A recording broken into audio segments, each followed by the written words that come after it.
everybody online? Good. Right. Meeting of the Michigan Board of State Canvassers is convened and in order at 10 a.m. Good morning. Less than a full room today. We are going to begin with public comment. Give 5 minutes per comment. And we will start with Mr. Lidl.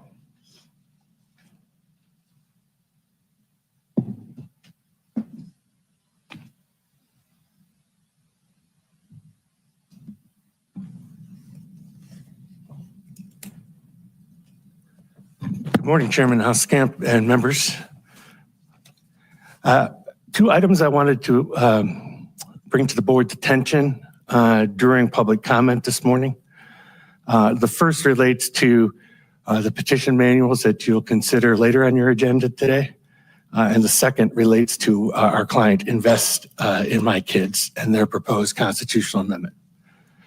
On the first, I'd like to applaud the Bureau for its work in preparing the manuals, particularly separating the manuals for use relating to petitions between petitions relating to candidates and petitions relating to ballot proposals. But do want to point out and encourage the board to correct these before the board makes the final adoption. 2 typographical errors in the manual. I'm not sure if those are still in the manual that's on the website or before you. I'm not sure if it was slipped out or not, but at least with the last version that I looked at, there are 2 typos in the manual relating to ballot questions and proposals. The first on page 18, section K, within the second paragraph of the text for the certificate of circulator, instead of a check mark, a letter U with an umlaut appears. The ballot question manual, page 18, section K, relating to the certificate of circulator. I think the intent is that there actually be an actual check marks, as is the case in the manual for nominating petitions, but instead it's a letter U with an umlaut above the U. I believe it should be a checkbox and encourage the board to change that before you approve. And then on page 8, section D, near the bottom of the page, within the body of an email address, Michigan is misspelled as Michigan, with G-I-A-N. So probably a good idea to correct that typo before the board approves it as well. But again, thank the Bureau for its excellent work in preparing updated manuals, and I recognize the difficulty in doing so, given the uncertainties created by the unconstitutional act adopted by the legislature in 2018 that has been found unconstitutional by courts that make interpretation of the remaining statute a bit difficult. Second item relates to the Invest in My Kids proposal. I was not at your meeting on July 10th, but did have the opportunity to review the video of the meeting. And I did note that there was an awful lot of misinformation, speculation, and less than informed information provided by the board that the board appeared to act upon when it then proceeded to, without statutory authority, rescind a prior action of the board. There's nothing in the statute that authorizes the board to rescind a prior approval. And the board, as Michigan case law makes clear, only has the authority to engage in those acts specifically authorized by the legislature. The board had no more authority to rescind the approval of a petition summary than it does to rescind the certification of election results after they have been approved by the board. We want to raise that legal issue with you and point out that violation of law. Secondly, there seems to be some confusion about materials submitted by Invest in My Kids. We provided you a comprehensive summary by your deadline under your rules electronically on Wednesday and provided a courtesy paper copy today that clearly indicates, 1, Invest in My Kids submitted an original proposed constitutional amendment on June 4th, 2025. The Bureau of Elections proceeded as it normally does to notify the public of that submission and submit some deadlines to assist the director in preparing a 100-word summary. Prior to the deadline for comments, my client Invest in My Kids decided that they wanted to proceed with a different constitutional amendment. And on June 16th, as indicated at tab E in the materials submitted, Invest in My Kids withdrew the petition. We indicated in 3 different writings provided to the Bureau and the board through its process for submission that we were withdrawing the proposed constitutional amendment and petition submitted June 4th and requesting approval of a new petition. We urged the board to correct this issue because the deadline for the board to act on that information submitted on June 16th was July 16th. So the board has now missed its statutory deadline to either approve or reject if the board believes that it has rescinded a prior approval, that deadline. Happy to answer any questions about any of the materials or the issues that the board has created at its July 10th meeting. Are there any questions from the board members?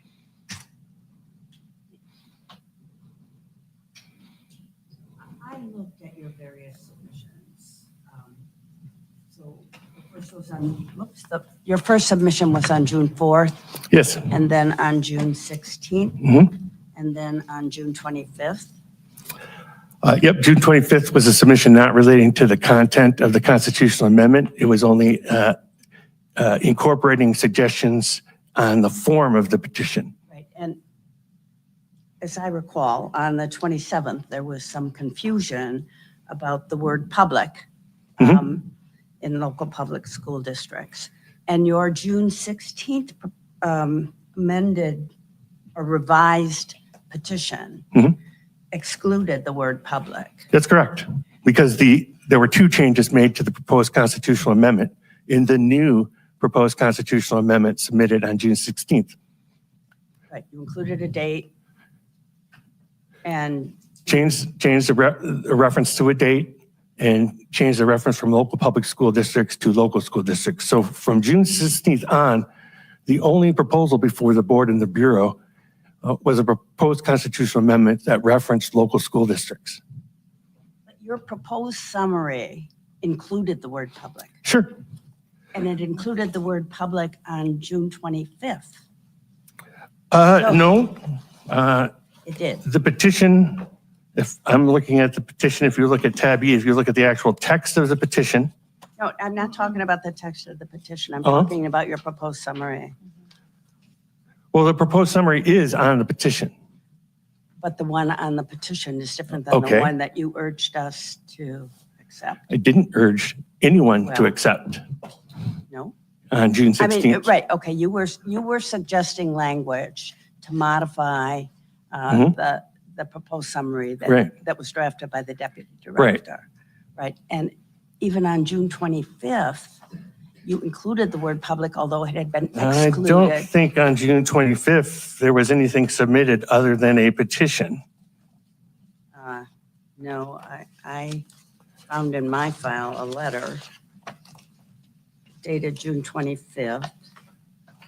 I don't have a which letter dated included June an 25th. Appendix A. I have a June 20th submission of the petition, and the only summary references local school districts.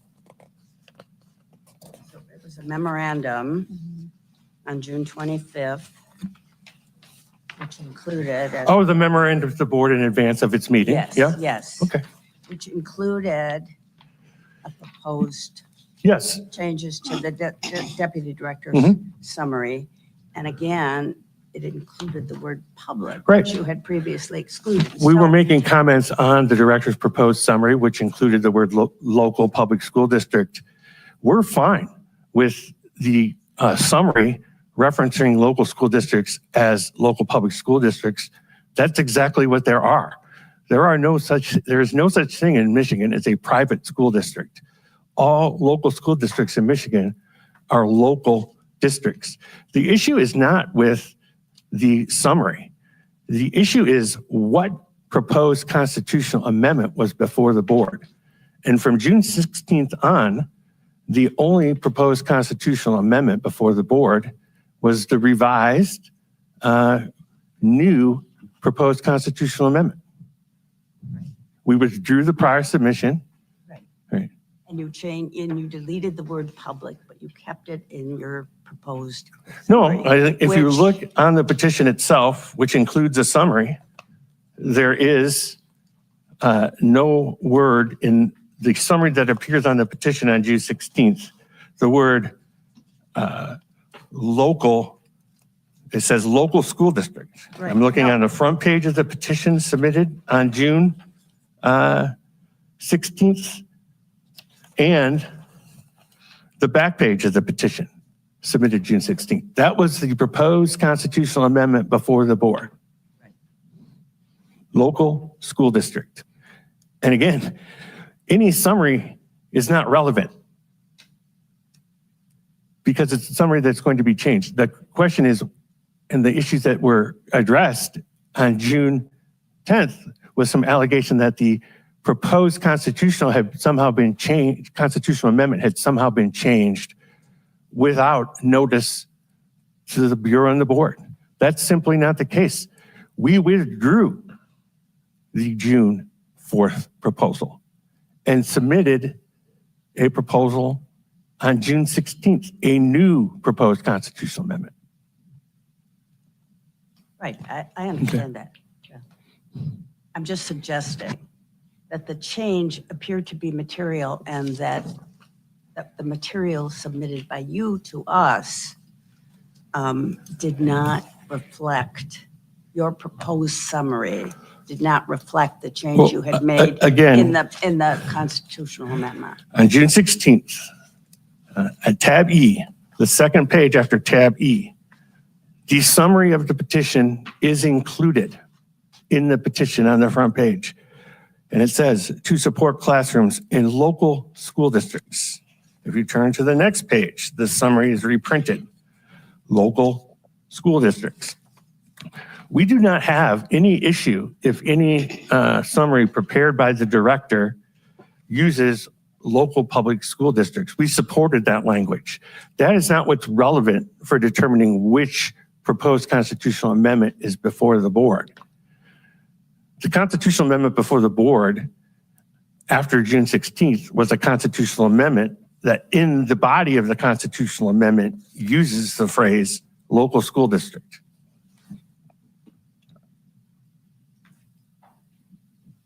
So you deleted, just to be clear, you deleted in the June 16th revised petition, you deleted the word public, but you were perfectly happy, satisfied, I should say, to have that word included in the director's summary. Sure. Okay, that's all. Yep. Again, and I want to note for the board, the statute is pretty clear. There were a lot of references to processes and procedures and legislative procedures that do not apply to the board. The statute imposes a duty on the board to approve or reject a summary of a proposed constitutional amendment submitted by someone within 30 days. That did occur on June 16th, and the board has not yet acted on that proposal. We now have a proposal from the director that purports to submit a deadline for approval or rejection by the board of state canvassers of August 9th. What submission triggered that deadline? 30 days before August 9th is July 10th. Invest in My Kids submitted nothing to the board of state canvassers on July 10th. I'm encouraging the board to consider its duties under the statute. You can see the plain language in the memorandum submitting to you on the top of page 3 of the memorandum. Mr. Lidl, we're out of time. Okay. You had time. You've made your statement. We appreciate your statement, but we need to move on. All right, I thank you for your time. And I urge the board to correct its noncompliance with the statute by acting today to affirmatively approve the previously approved statement and the form of the petition, which the Bureau has indicated has no issues. Thank you for your time. sir. Thank you.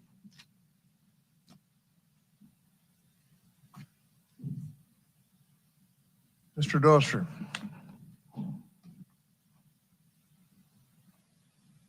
Same 5-minute rule applies.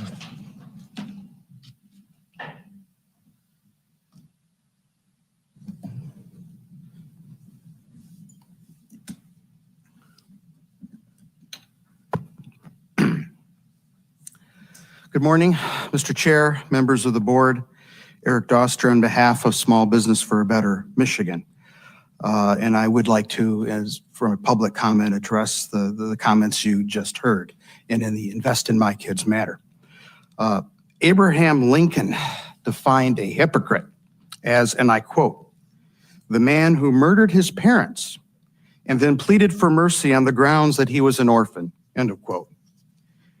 In the present case, Invest in My Kids chose to withdraw its initial petition and now blames the Bureau of Elections and by extension this board for all of the events that resulted when Invest in My Kids voluntarily withdrew its June 4 petition on June 16.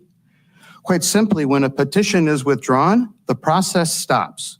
I have withdrawn numerous statewide petitions, all of which were before this board for final certification, which is well beyond where we are today. And the process stopped at that moment.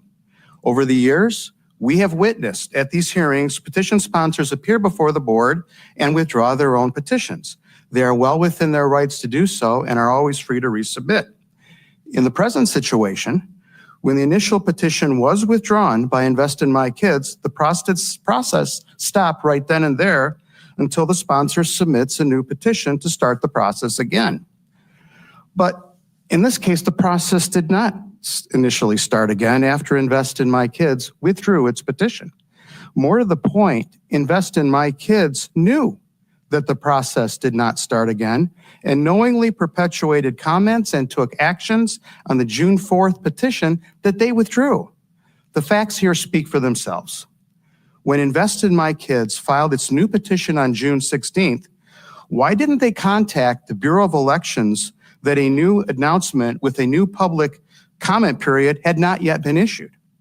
On June 23, when the deputy director submitted his draft petition language based on the June 4 petitions using the word local that was withdrawn, why did Invest in My Kids remain silent? On June 25, and as pointed out by Vice Chair Gerwitz, Invest in My Kids submitted a response to my public comments that were based on the June 4 petition that was withdrawn and of no further effect. Again, they remained silent, but their actions certainly misled us all to believe that the June 4 petition was still viable.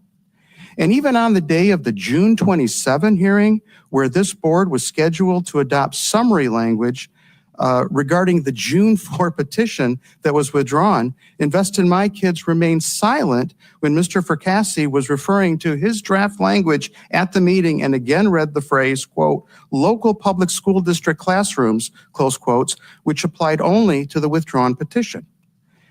And now, according to the 72 pages filed with this board a little over 48 hours ago, which threatens this board with litigation, when Invest in My Kids is dripping with unclean hands for its actions in this matter, Invest in My Kids casts exclusive blame on the Bureau of Elections for actions entirely within the control of Invest in My Kids. Remember, since June 16th, Invest in My Kids has had the opportunity to request that a new announcement and a new public comment period be sent out regarding its June 16 proposal, but has chosen to remain silent despite multiple reminders that everyone else was wasting their time acting on a withdrawn petition. On July 10, this board took the only actions it had available to fix the situation created only by the actions and inactions of Invest in My Kids. The Bureau of Elections deserves better, than the attacking comments submitted by Invest in My Kids? The public deserves better than to allow Invest in My Kids to engage in gamesmanship and then blame everyone else when the facts became known. Invest in My Kids, which withdrew its own petition, should not be allowed to receive any form of mercy from this board. And I appreciate the opportunity to provide public comments to this board. Thank you. Is there, board members, anybody want a question? No? Thank you. Mr. Dosser, thank you.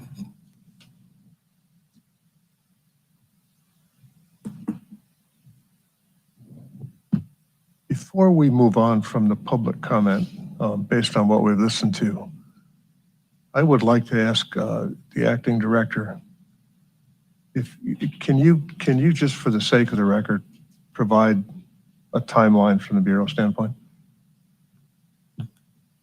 Sure. Bear with me because there's a lot with the timeline. So I'll kind of like walk through from start to finish the back and forth that we've had. So it starts first on June 4th, pulling up dates.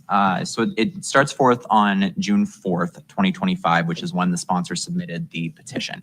Between June 4th and June 10th, which is the next date relevant, is when we are contacting, trying to determine a date for an appropriate board meeting to hear the petition language. So that's why there's a little bit of a gap between June 4th and June 10th. On June 10th, 2025, the Bureau posted the announcement requesting public comment. This is something we routinely do for both public comment for summary language purposes as well as ballot language purposes. We post and we solicit any information that may be helpful that we can use to make a recommendation to the board to draft. We typically leave that open for 5 business days. That public comment period closed on June 17th. On June 16th, we received an email, the Bureau received an email where the sponsor withdrew the petition using the words, we withdraw the petition, and resubmitted a version. In that version, the word public was removed, and the impact of the withdrawal was missed by Bureau staff. That same day, I believe it was about 10 minutes later, an additional version was submitted to us. A second email was submitted saying that this email superseded the prior email and the additional petition was submitted. And at this point, so this is both on June 16th, staff was unaware of the change in the language on the back of the petition, removing the word public. Again, for the reasons that I've outlined before, staff's approval as to form review does not get into the substance of the petition. The board's approval does not go to the substance of the petition, as you're well aware. On June 23rd, 2025, the meeting agenda for the June 27th meeting was posted. The meeting agenda did contain my draft 100-word summary of purpose. And then on June 25th, 2025, we received a memo that was provided as part of the board materials that was in response to the meeting materials. And that's the memo that Vice Chair Gurwitz was just referencing. Then we had the board meeting on June 27th, as we're aware. And then on July 2nd, the petition was submitted. There were 3 changes that were made to the petition on July 2nd. And I'm going to just read what was exactly, I'm just going to read verbatim what was provided to us from the sponsors. So the first change incorporates the petition summary as approved by the Board of State Canvassers at the June 27th meeting. And then the second change, quote, replaces the, it edits the sentence immediately following the petition summary on the front side of the revised petition to ensure greater consistency with the text of MCL 168.482. The second change replaces, quote, for the full text of proposed amendments to Section 7 and 11 of Article 9 of the state constitution, along with the provisions of the existing constitution that would be altered or abrogated if the proposal is adopted. See the reverse side of this petition, end quote, with, quote, "For the full text of proposed sections 7 and 11 of Article 9 of the state constitution, see the reverse side of this petition. Provisions of existing constitution altered or abrogated by the proposal if adopted, sections 1, 7, and 11 of Article 9. And then the third change that was made was to add a QR code at the bottom of the petition for a unique tracking that sponsors put on the petition. So the July 2nd, just to kind of summarize that a little bit cleaner, the July 2nd filing had 3 changes. It replaced the summary language from the June 27th meeting. It added the QR code at the bottom of the petition, and it changed one of the instructional pieces under the summary language for the form of the petition itself. Then on July 10th, we had an additional board meeting. We had received prior to that a letter from Charlie Spees that the board received at the last meeting in their packet. I don't remember the date of that off the top of my head. Basically bringing some of these changes and indicating some of these, as we heard last meeting as well. At the July 10th meeting, the board rescinded approval of the summary language, and in its motion, the board asked the Bureau to start the process over. The approval process over, which includes posting a new summary or posting the petition, soliciting public comments to draft a new summary. And in the motion, the board said to accept it as a new filing date of July 10th, which was the date of that meeting. On July 14th, which was the next business day, the Bureau posted the July 2nd version of the petition. And the reason we did that is because, again, that instructional line had changed. So we posted the July 2nd version on our website to, as part of its announcement, to solicit public comment. And that public comment period closes on July 21st, which is this coming Monday. And we are planning, in the announcement, we didn't have a date finalized. We do now. We are planning on taking that up at the July 31st meeting. Which will be noticed after the conclusion of this meeting. I generally don't like to put a notice out the same week of a meeting because people have in the past not shown up thinking that the meeting got changed. So we tend to wait for public, just so public is aware and there's no confusion. So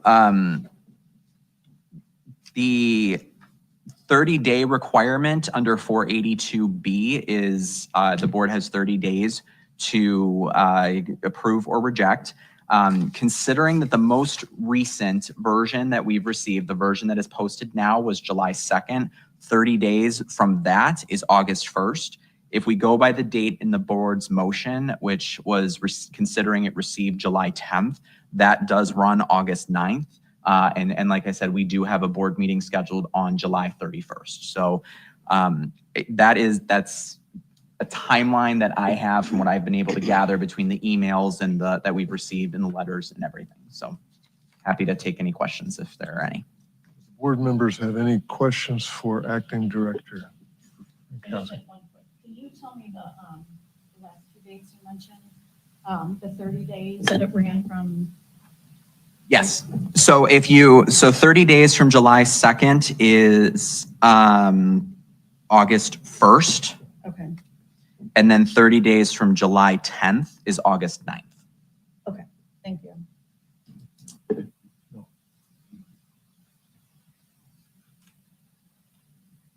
Vice Chair, have you any questions? No. Mr. Cordes? No. There are no questions. Mr. Leal, I'm only going to ask one. I only need an answer to one question. When you spoke in your public comment, you mentioned that you were surprised and confused that there is a petition that is up for public comment and it's being considered on July 31st. Are you saying you do not want that? Are you withdrawing that petition, or are you aware of what?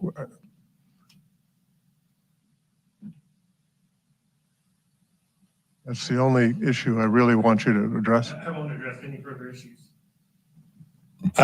No, Mr. Chair. I am saying that the board has pending before it a request for approval of a petition summary that was included in a letter received by the Bureau on June 16th. And it says, quote, in connection with this new filing, we request pursuant to MCL 168.482B that the Board of State Canvassers approve the content of the summary for the purpose of this petition.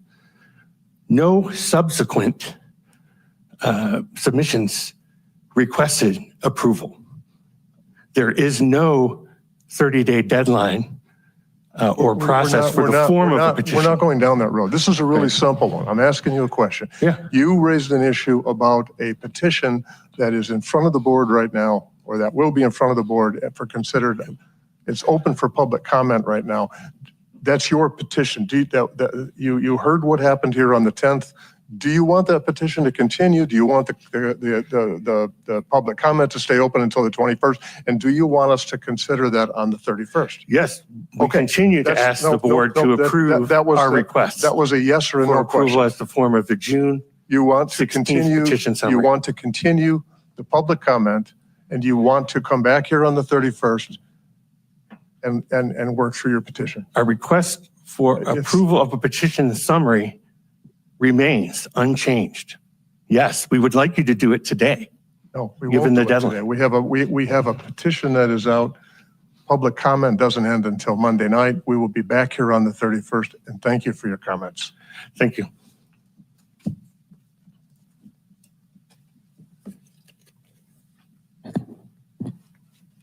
Okay, before we move on, I have one technical one I have to bring up here.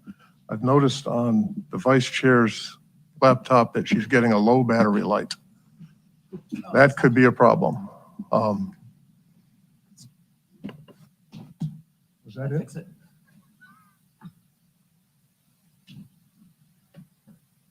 Beautiful. That's an easy. I'm happy to help with that. You're not billing us for tech time, right? Okay. Thank you very much. Moving along, item number 2, consideration of the minutes for the July 10th, 2025 meeting. Do I have a motion? You're moved. Do I have a second? Second. All in favor? Aye. Aye. Motion passes. Item number 3, we have a consideration of the sufficiency of the recall petition submitted by Keith Butkovich against Peter Herzberg. Reasons for the recall printed on the petition are as follows. Voting against House Bill 4170, this bill reduces the state personal income tax rate from 4.25% to 4.05%.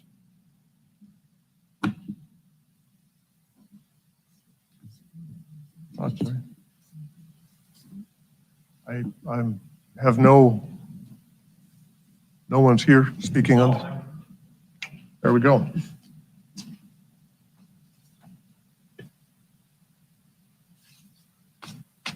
Mr. Bukovich, will you state your name and spell it for the recorder? Sure. Keith Butkovich, Keith, Butkovich. Sir, you have 5 minutes. Yes, this is recall petition against my state rep of District 25, Peter Herzberg. There was a House bill to lower the income tax rate, as it states here, from 4.25% to 4.05%. And the representative voted against that. And for that reason, that is an action in office. That is a factual statement. And I am wishing to circulate recall petitions for that reason. Okay. Do we have any questions from the board? I have a question. Do you have roll call from the meeting or anything that verifies that he voted no? I don't have the roll call on me, but on the official vote tally, it says he voted against. Okay. Thank you. The wording is pretty straightforward. Vice Chair, any comments? Yes, I looked at what we had done with regard to a number of similar motions earlier, where the reason for recall simply referred to the vote on a particular bill. We held that that was not sufficiently clear, but where the reason did say where the proposed language in the recall petition did indicate what the bill did, and accurately indicated what the substance of the bill was. We, in a number of occasions, voted that it was sufficiently clear. And I think that this appears to be sufficiently clear, and that proving the reason for recall would be consistent with what we have done in the past. No, I agree with you. I think it's, this is truly one of those, the less said, the less amended. Yeah. Yeah. Mr. Cordes? No, only that I went through and I read the bill. It's, I mean, everything on there is pretty straightforward. I read the bill. I did confirm the no vote, so looks factual to me. I would entertain a motion. I move that the Board of State Canvassers determine that the reasons for recall printed on the petition submitted by Keith Butkovich. Butkovich, Okay. thank you, against State Representative Peter Hertzberg on July 8th, 2025 are factual and sufficiently clear because they state the name of the bill and the purpose of the bill. Second. All in favor? Aye. Aye. Motion passes. Thank you. Thank you, sir. Item number 4 on the agenda this morning, we have a discussion of the investigation into the qualifying petitions submitted by Cornell West. And I would ask the acting director to walk us into that one. Sure. So as you may recall, this stems back to qualifying petitions, that were submitted by Cornell West for the 2024 election. The board did receive a complaint against the specific circulators, against a group of circulators, I should say, alleging raising allegations of fraud in these specific circulators, raising allegations that the signatures didn't match, et cetera. So there's a little bit of legal action as well. It eventually came back to the board and we commenced an investigation. So the board asked, after that, the board asked staff to, or through the Attorney General, I should say, the Attorney General's office, to reach out to counsel for Mr. West and ask for exemplars of signatures from the out-of-state circulators. Specifically, one of the problems that as you may recall, that we had with it was we can verify signatures in the qualified voter file for Michigan residents. If individuals are not registered to vote in Michigan, whether it's because they live in Michigan and are not registered, or that they do not reside in Michigan, we don't have a way of gathering those, an exemplar to match the signature. So we did request an exemplar and were provided with some at first, not all of them. And then the board voted to send a subpoena to Cornell West, again through the attorney, asking for the remaining ones. We have gotten at this point exemplars from almost all of them. There are a couple that we have not received. I'm trying to find the number quickly, but I'm not. 5. That's what I thought. Okay, there it is. There are 5 that we have not been able to obtain signature exemplars on to be able to verify one way or the other. So staff reviewed the signatures that were provided, compared them to the petition's signature, and then compared it to the signatures exemplar that was provided. The exemplars all came in the form of a driver's license. And so staff had gone through and matched the signature versus the petition. In It's not in your packet, but you've got a hard copy of it, which we went through the petitions and just took screenshots of every circulator who was part of the complaints and the signatures that we reviewed. So you can see just the signatures compared against themselves, nothing else, just the signatures against themselves. And then we do have in your packets as well the digital version of the driver's license signatures if you want to compare at all. Staff had gone through and we reviewed the signatures, and long story short, we did determine that for 28 of the 29 circulators that we were provided with exemplars, it did not appear that there was any circulator fraud that had taken place. The signatures overall matched the driver's license signature exemplar that we were provided, or they matched the signature that was contained in the qualified voter file with using the same standards that we use on petitions for voters. With one circulator, with one circulator, we determined that the signature on the petition did not sufficiently agree with the signature on the driver's license that was provided to us.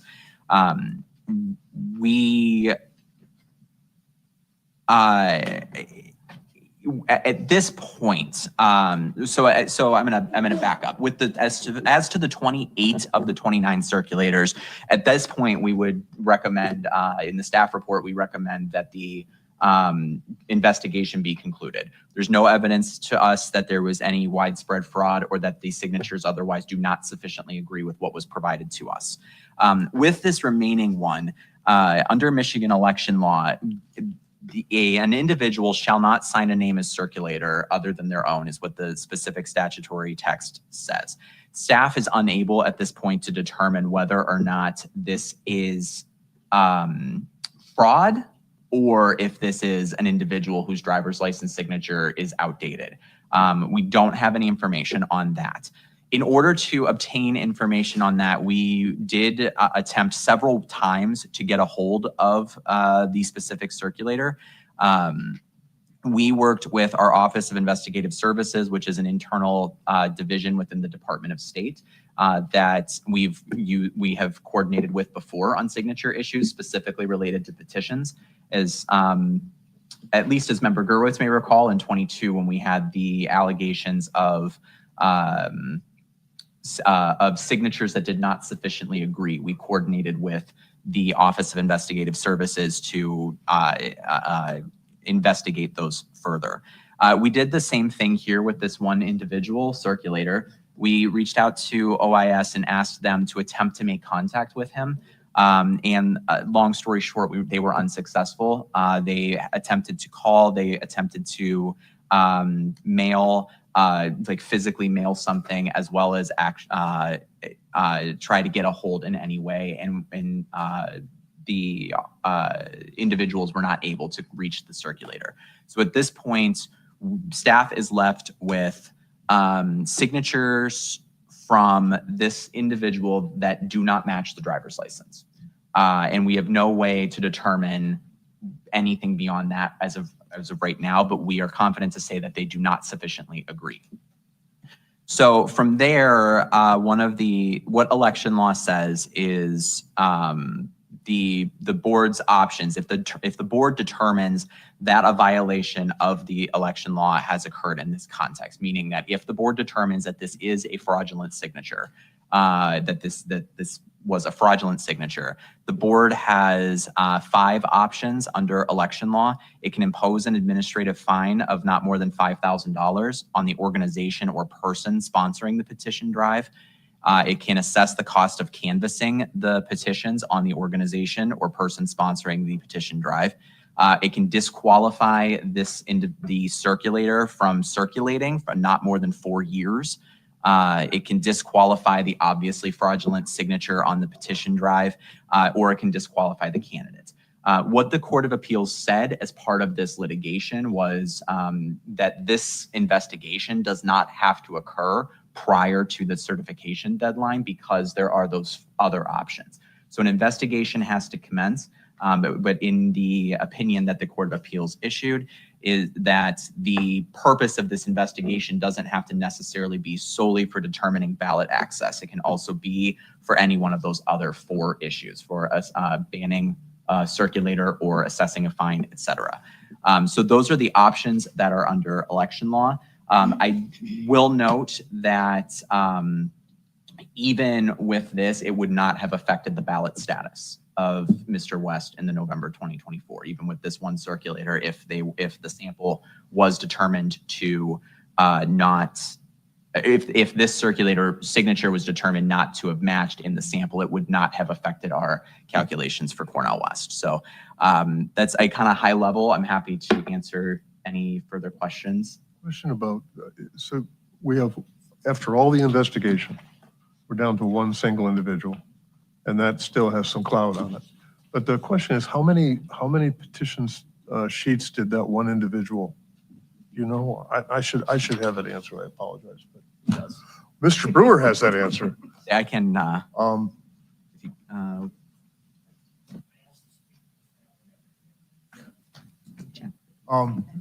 Please come up.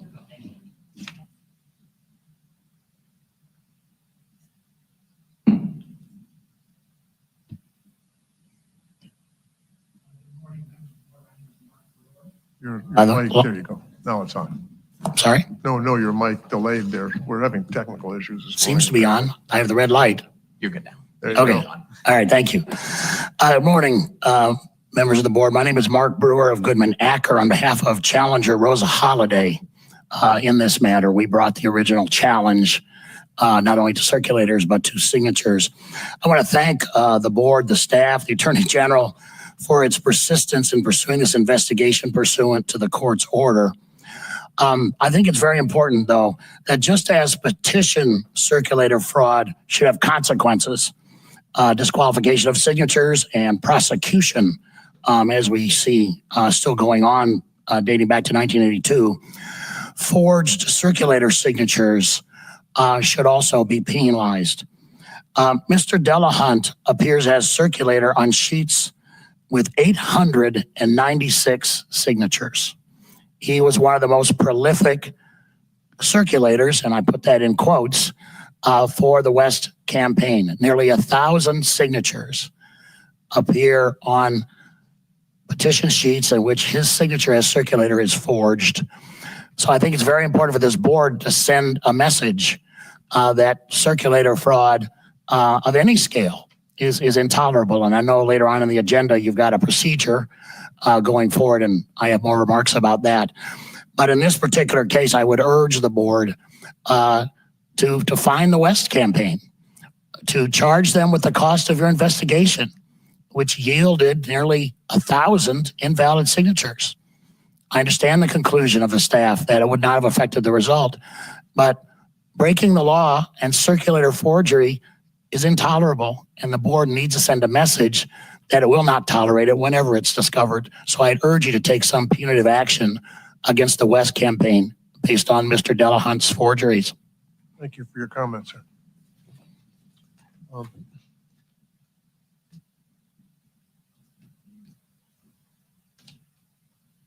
Does the board, thank you for your summary as well, Mr. Perkasi. Does the board have any questions for the acting director? Any questions about process, procedure? Ms. Cummings, there you go. I'm sorry. So one of the things that we could do is charge the campaign for the cost of the canvas or for the cost of the examination of these. Have you calculated what that cost could be? I think we can, but I don't have an exact number to say right now what the cost would be.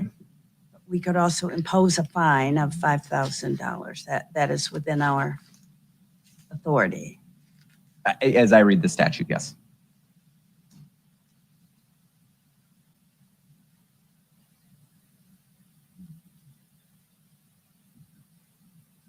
I agree with Mr. Brewer that this is a huge issue.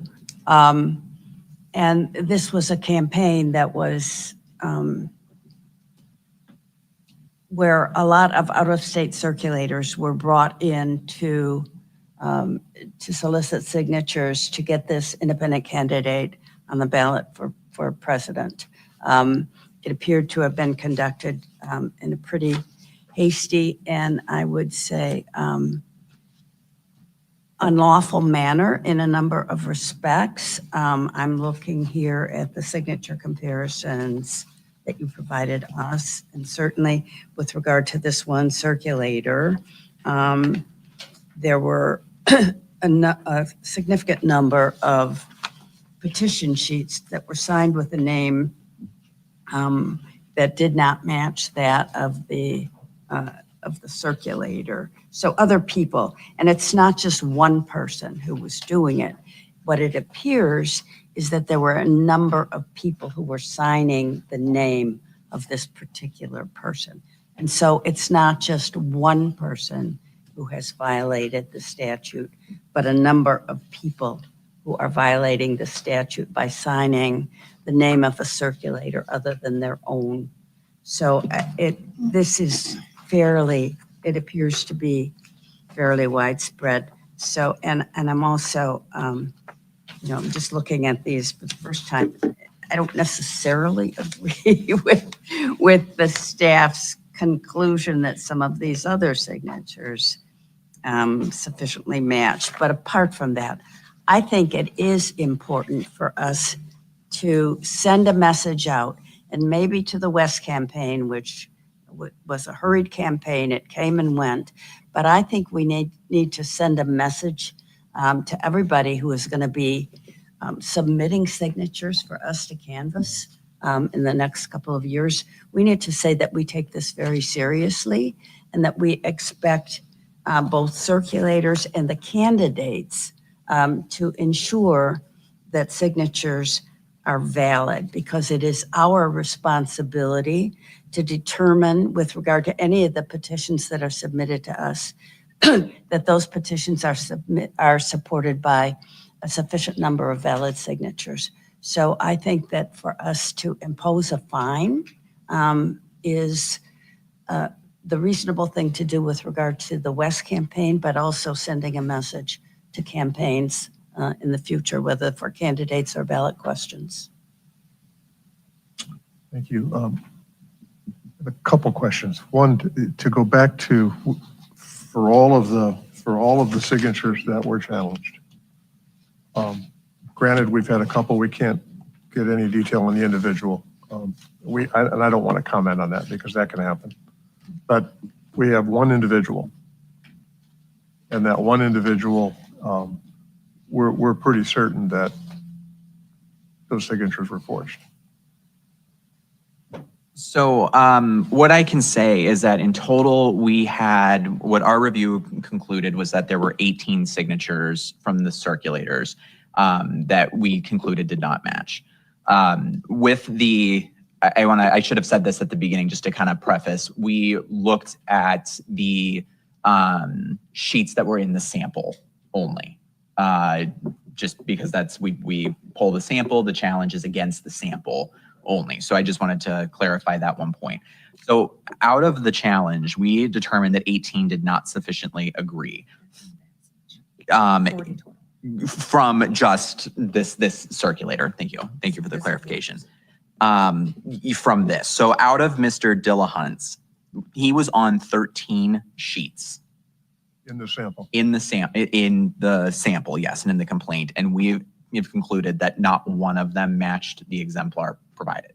And it's as always our standards when we're using to determine a match, we resolve things in light of the individual. So, for example, with a voter, we take into consideration that voters might be signing on a clipboard exposed to elements, for example. So we use this exact same standard to match the version that you have in front of you to the version on the license that was provided. And I do have a copy of it up if anybody would like on the board would like to see it. I can't provide it to the public because it is a driver's license that would violate federal law. But what I can say is it is nowhere near. It is night and day different. Obvious. Yes. What, we did again have the Office of Investigative Services look at it as well, just again, because that's kind of our normal practice. And this is in the staff report, but I will read, I'll quote what they said. They said the differences include a clear first and last name separated by a break in the writing contained in the signature on the petitions. The characteristic is not consistent with the single signature on the driver's license.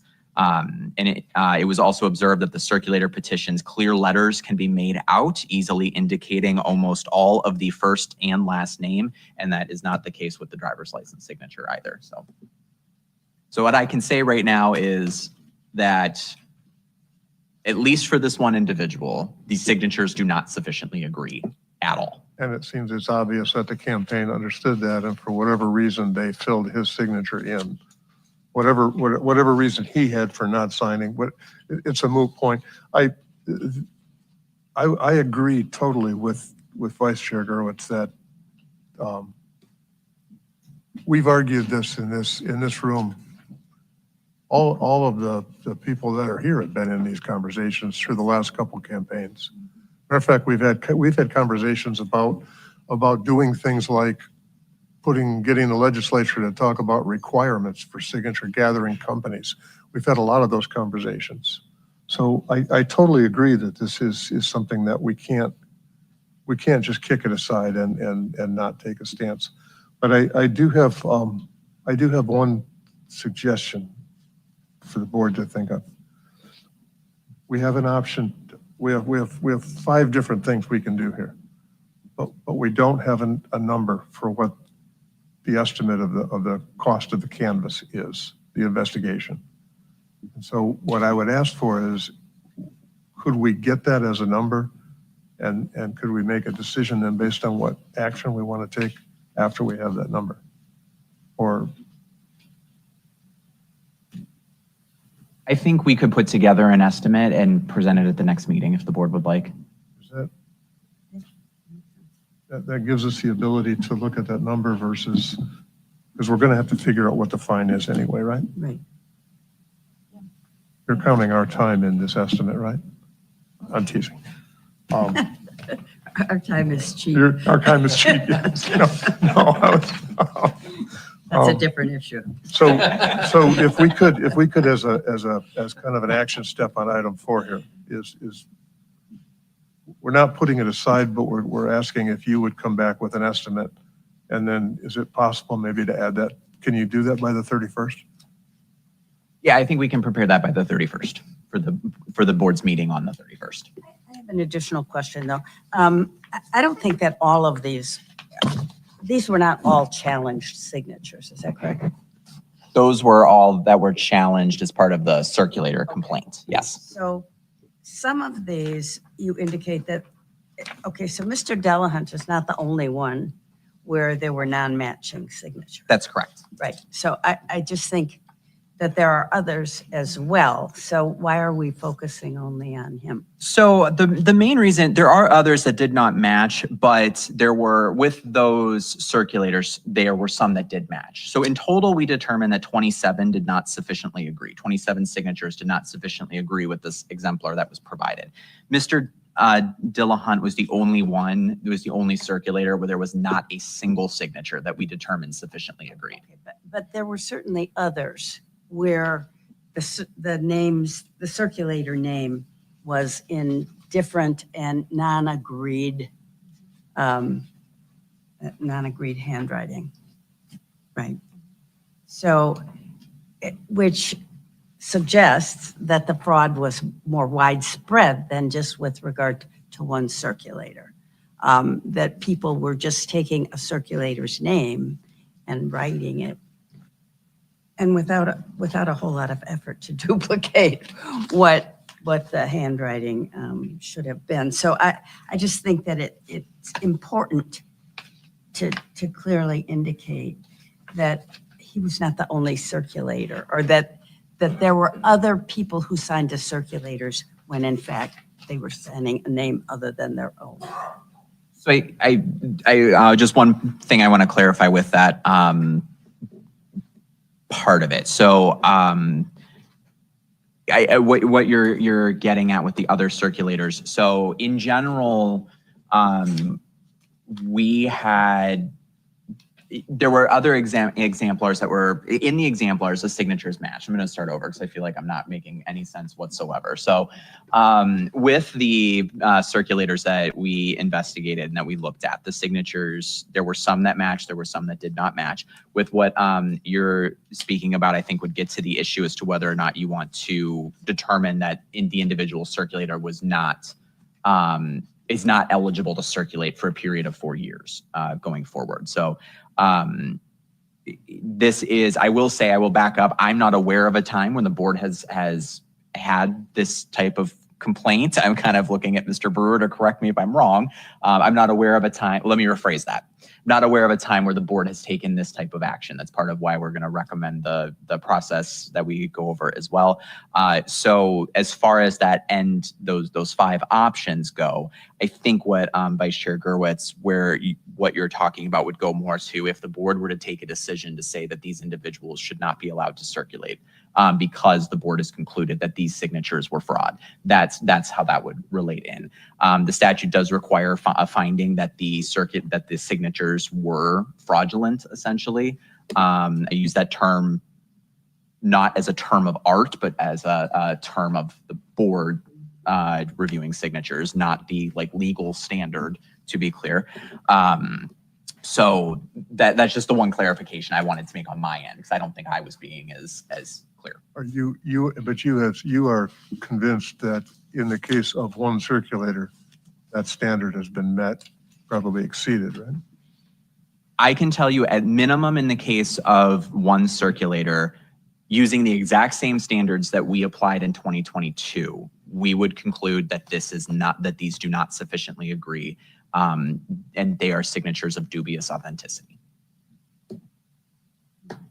So one of the things, if you have an exemplar from Mr. Delahunt, Yes. And there are many other signatures, which many other petitions which have been signed with that name, but they were not signed by Mr. Delahunt. They were signed by other people using Mr. Delahunt's name, right? That's what happens. Yeah. So some other circulators are signing using his name. So there are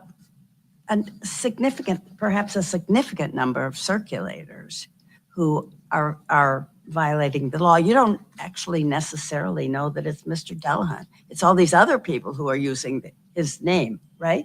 I don't know. Yeah, I think that's correct. I don't know sitting here whether this was signed by a third person pretending to be this individual. And I don't know if Mr. Delahunt did sign it himself and it doesn't match. That's why we tried to reach out, tried to get information. Okay, but I'm just looking at another person on what you have given us.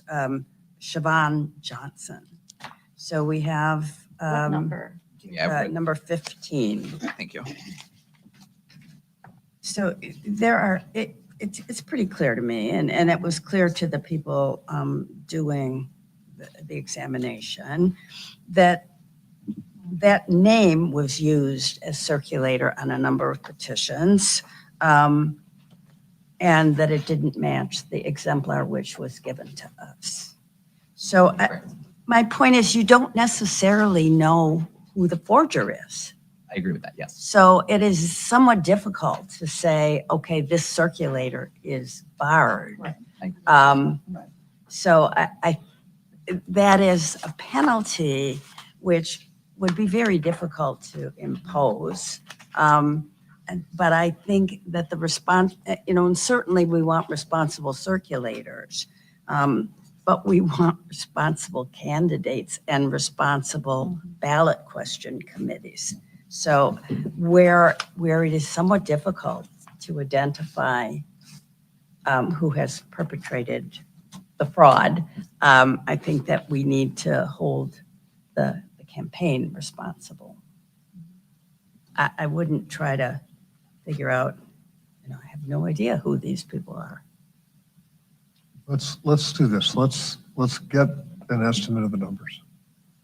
And if there's room on the 31st, if you've got it by then, if you don't have it by then, put it on August, but I would say if you got it on the 31st, and then we can come back and at least calculate something. Is that fair? Good idea. Perfect. Outstanding. Consensus. Moving along to item number 5.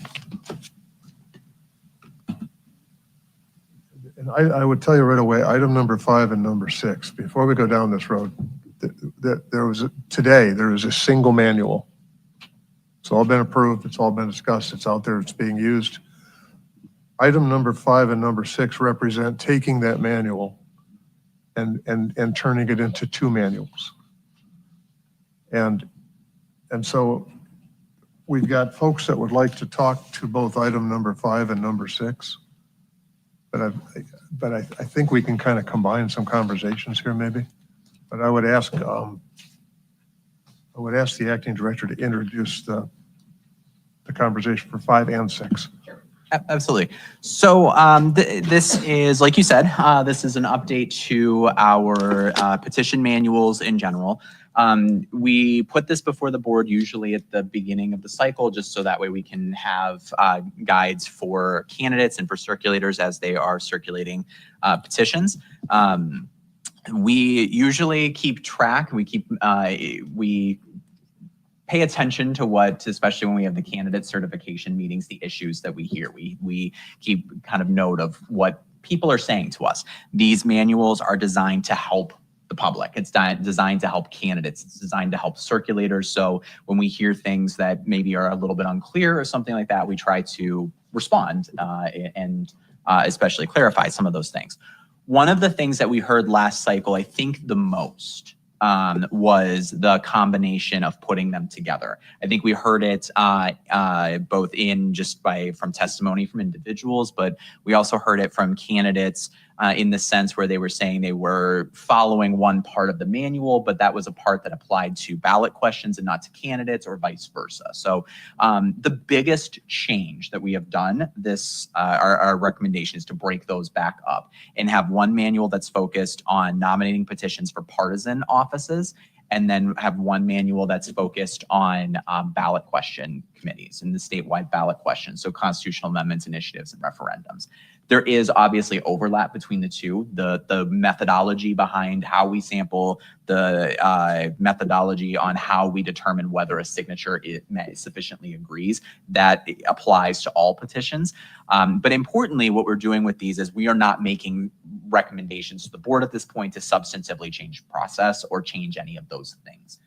The changes that the manuals have are that we have before you are, I would say, more technical in the sense that it clarifies some language. It clarifies some of the pieces that we've heard, just to provide some of those, some of that necessary clarification. We did post this several weeks ago on our website. We sent it out to our subscribers list and asked for public comment on it to see if there were additional points that the public didn't either understand or want to change, just so that way we can at least discuss it, or even if it is something that we can't change, we're able to say, well, this is a legal requirement, for example. So we did receive 2 public comments. One of the public comments that we received was inquiring about whether we would do the same thing for a judicial manual. The short answer to that is yes. We are looking into ways that we can kind of take this and make it clearer for judicial candidates. So that's why it's broken out into nominating petitions for partisan state offices and federal offices. Judicial candidates use a nonpartisan nominating petition. There are different elements that are on the nonpartisan that are not on the partisan. For example, party affiliation, the easy one, right? So we are trying to separate that to make that a little bit clearer as well, specifically with the heading elements. As you board is aware, they are very stringent. So we are working on separating the judicial piece out from the partisan, which is then also separate from the ballot question petitions as well. So that is coming. And then the next, sorry, I accidentally closed it. I'm trying to pull it back up real quick. The next public comment that we received was from Mark Grebner. Mr. Grebner did submit 4 numerical items of things that he would like to change, and that it's also in your packet as well. So I'll kind of run through those briefly. So the first, Mr. Grebner had requested early access to the scanned petitions. So how it works with the petitions and the challenge period, how it all plays together. So I'll kind of talk about that briefly because I think that's necessary for this.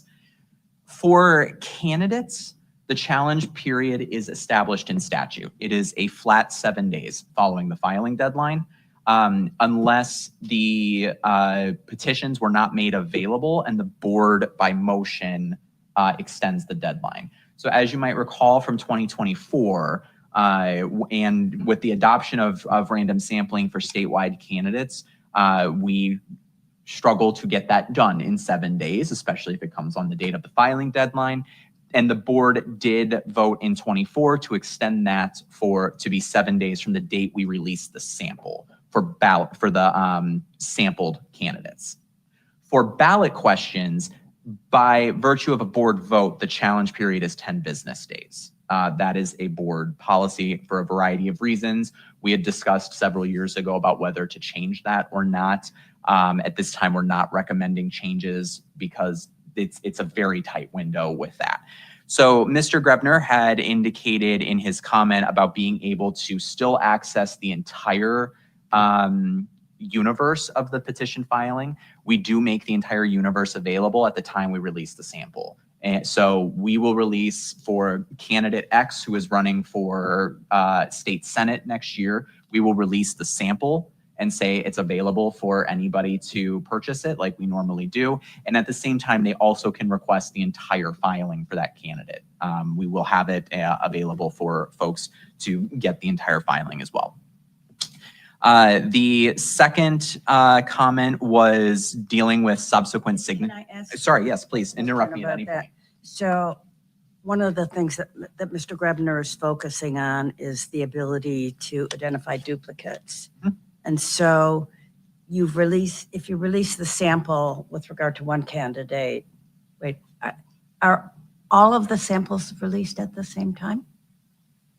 Or are all of the scanned documents available at the same time? I'm trying to clarify for myself. So I'll take kind of sampled candidates separate from non-sampled candidates. For non-sampled candidates, we generally do turn around those copy requests within 24 hours because of that tight turnaround with the 7-day window. We scan them and we try to turn it around within the copy request within 24 hours when someone makes it available to us. For sampled candidates, I believe in 24 released them all at the same time, all the samples at the same time. And that's largely because I think they were just all available at the same time just because of the work that goes into it. So they were all made available at the same time. And then the challenge deadline was extended for that reason for the 7 days from when we released it. I don't know if that answers your question completely or not. I'm not sure either. No, I'm just trying to figure out if what he is asking for is the ability to compare across not just the sample, but across the whole universe of signatures to be able to identify duplicates. Is the procedure that we have sufficient for that, or is his suggestion one that we should entertain? I personally believe it's sufficient. I think, and I did speak with him this morning. I was curious if he was going, I don't see him in the audience, but I did speak with him this morning via email, and it seemed like it was okay. I certainly do not want to misspeak or speak on his behalf at all. But I think by virtue of us making the universe available at the same time we make the sample available, in addition to if you're looking to other candidates that are not that are in that universe as well, those are made available at the same time as well. So I think that resolves his the concern that he raised. So I'm just looking back to 2022 when we had 10 Republican candidates for governor, and so the ability to look at all 10 submissions to identify duplicates is one that Mr. Grebner is highlighting, and one that next time we'll probably have 20. Right? We're going to have a lot of work, and we want to give the public the information they need to do the job that they're doing. So it sounds like we have it. Yeah, I think so. I think in 24, we had this with U.S. Senate candidates, right? So we again did sample, and it's the same thing. They're made available, and I think that's partly, if I'm remembering correctly, I think that's also partly why we released the samples at the same time, was so that way everything related was available at the same time. Okay. Because and this kind of relates to number 2 as well with his public comment. What election law requires is that you're only allowed to sign a petition for the number of people to be elected, meaning that if you're only nominating one person, then you're only allowed to sign one petition. So like for U.S. Senate, for governor, for these races that we're sampling, you're allowed to sign one petition for your respective candidate. You can't sign 2. If you sign 2, we invalidate. We invalidate the later signature. The first dated one is accepted, unless that first dated one has a different issue. If they put their birth date, something like that. So that's the that is kind of what Mr. Grebner and several folks want to be able to look at and compare for that. So that is how we do it with that. And that's different from, I want to just make sure I'm being clear with my point. It's different from judges. If you are electing more than one, you're allowed to sign more than one. So a lot of judicial offices will have 2 people. You're allowed to sign 2 petitions then. But once you go over, that's when that process kicks in. And that's his second point that he raises in his public comment. Do agree with him. We did, I think, make it, we accepted that change, and I think made it clearer in our manual. So.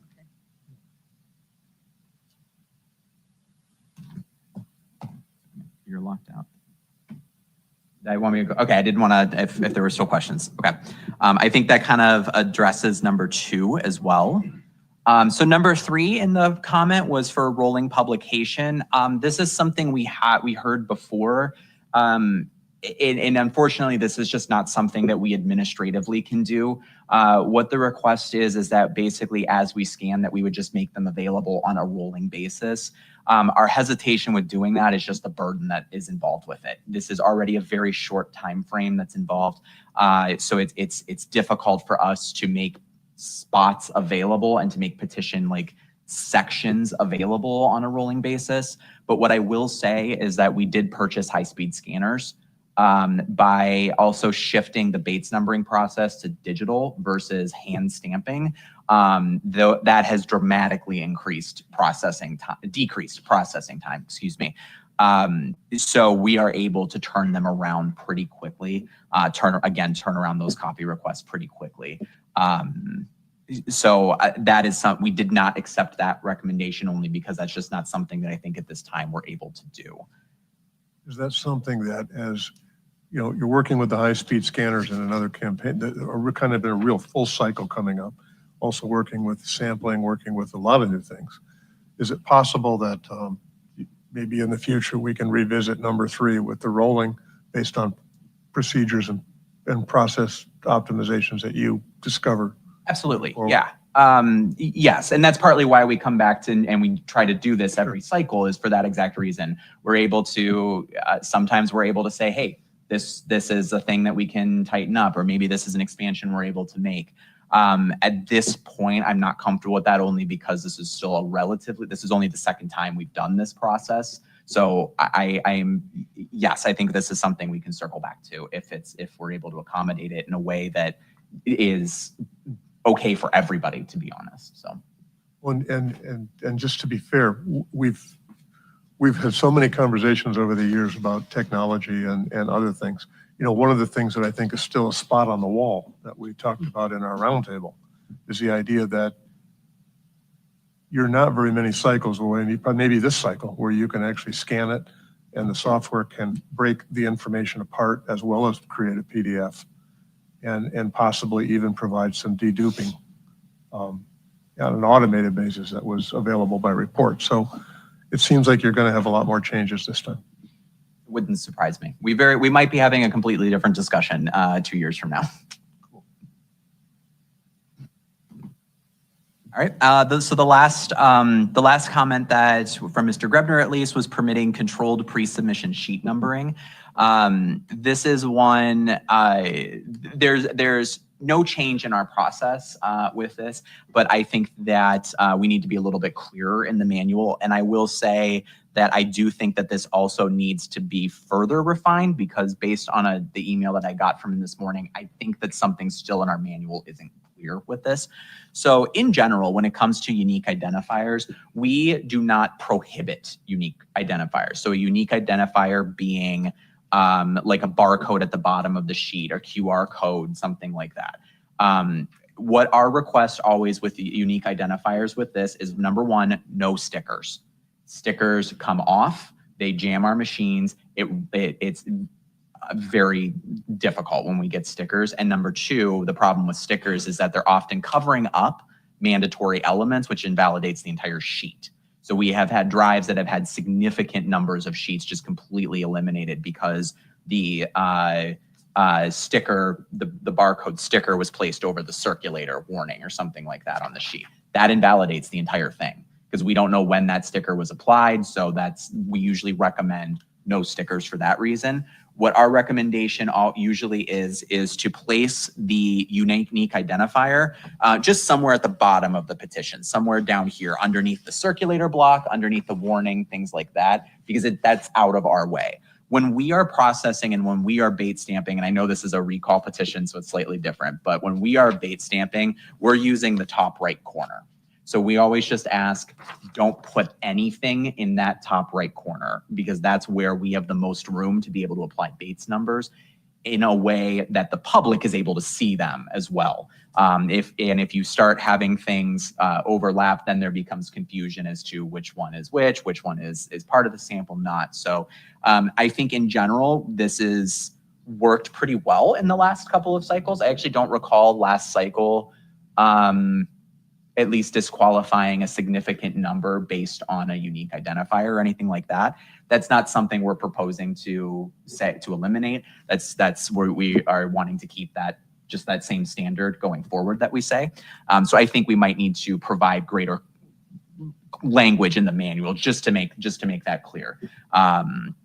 Just to make it clear that that's the process. So. Do you have an idea of what that language is, or is that something you still need to craft? It is something we still need to draft. We had it in there, but like I said, based on Mr. Grebner's email this morning, I think we might need to be clarified even more. So I do want to go back and take a look at it just to make sure that we're being clear, and so that the public is fully aware. But there is no prohibition of a unique identifier as long as it's not, like you said, a sticker or in that right-hand corner where you need it.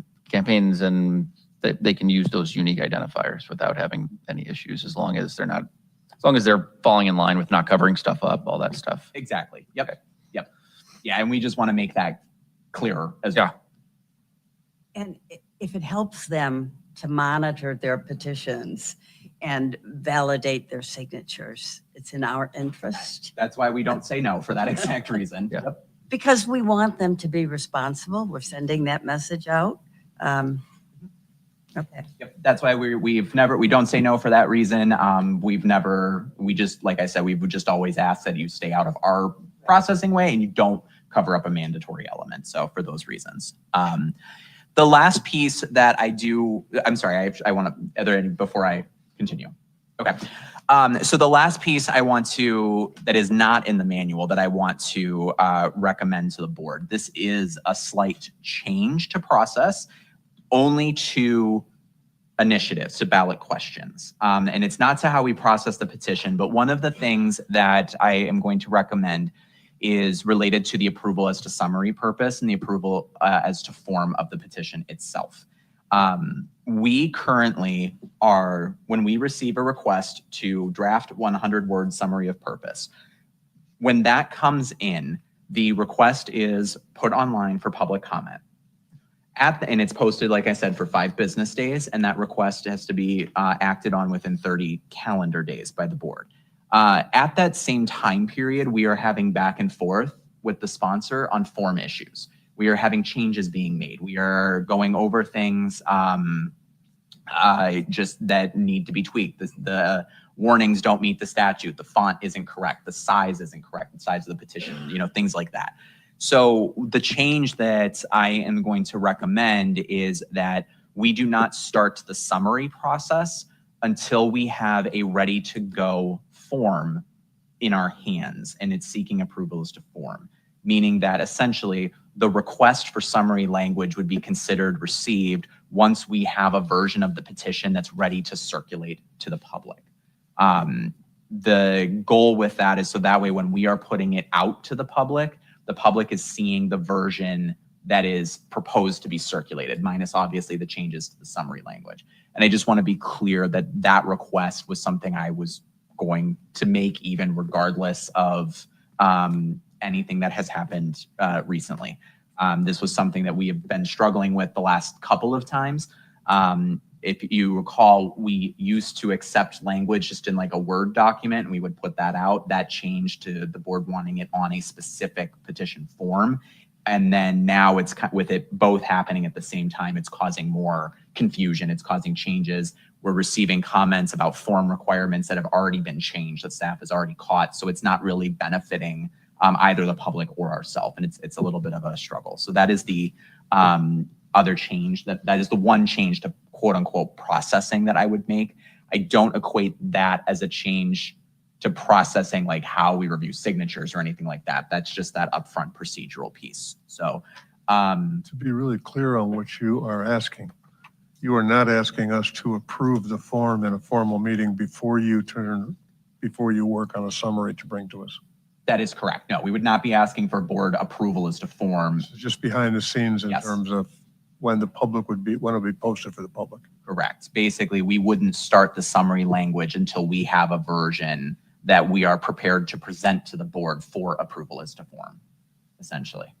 I don't know if that made it clearer or if I made it worse. Makes it very clear. So the only impact there would be potentially an elongated period between a petitioner coming to you. Right. So when would the 30-day clock start then under this scenario? When you first get the form, even though you're making changes to it, or it would start once you have completed that form with them during your back and forth? Once that's done, they submit a final 30-day clock starts. It would be the latter. How we are currently doing it is the first part of what you say. Right. So I'm proposing we consider the request received once we have a final version of the petition ready to go, ready to seek approval as to form. Makes sense. So I'm just looking at 482B. Is that consistent with the statutory provision? I think you would, oh, sorry. No, I'm looking at it. So a couple of things. In a recent change, one of the petition bills that made it through that we did in 23, I believe, it seems like so long ago, there was a change to create this idea of a final submission, meaning that this is the final version of the approval as to form process. And that is a change to section 475 under election law. In regards to 482B, I think you would have to interpret the word request, that we receive a request when you have an actual version of a petition and not just a Word document, for example, or something like that, that we've got a version of a petition that is ready to go through the process, basically. That way we can catch things if language is changing and we don't know throughout, if form elements are changing. That way it's just this is the version that's done, and we're going to interpret 482B's request for us to draft the summary language requirement. We interpret that to mean a request that the request is received at the date that the final submission occurs. You've got a sign-off, the sign-off process for a petitioner to submit that and agree that it's the final version. Yes. That process doesn't need to be adjusted. No, that's our current approval as to form You're good on that. process. Yeah, I'm just wondering, looking at 482B, whether you're going to get into a situation where somebody is saying, I submitted this, you didn't either approve or reject within 30 days. But, are we going to be, we're interpreting 482B so as to give ourselves the sort of putting together approval as to form and approval of the petition summary together. And I'm just wondering what happens if somebody who's asking for approval does not interpret it the same way. Where does that get us, I guess? I have no doubt that an attorney will interpret a provision of the statute differently from each other. So I certainly don't, I'm obviously not the board's attorney, so I don't want to suggest anything other than what my personal thoughts are with this. And I'm not calling you out either. But there is always the risk, right, that somebody would sue. I think that in any time we're dealing with petitions, legal challenges are, as you are aware, frequent. So that is, I'm certainly open to something else if there's a different way. I think the point that I'm just trying to make is that we're having a struggle with kind of having these happen simultaneously. And I don't know, the best way I can interpret it is that. I certainly do understand your concerns as well. I think it's reasonable, and I think that it's, as long as that is made clear ahead of time to these folks, that's completely reasonable. I do have a question about, well, on average, you say there's a back and forth. On average, are we talking a few days this takes, a couple of weeks this takes? Does it kind of depend? And when you do your back and forth on the form, does it vary a lot? I mean, I'm going to give my favorite attorney answer. It depends. So it really depends on how many changes are needed. We have had some that submit and we don't need to make any changes. We've had some where there's been sizable things that have need to change.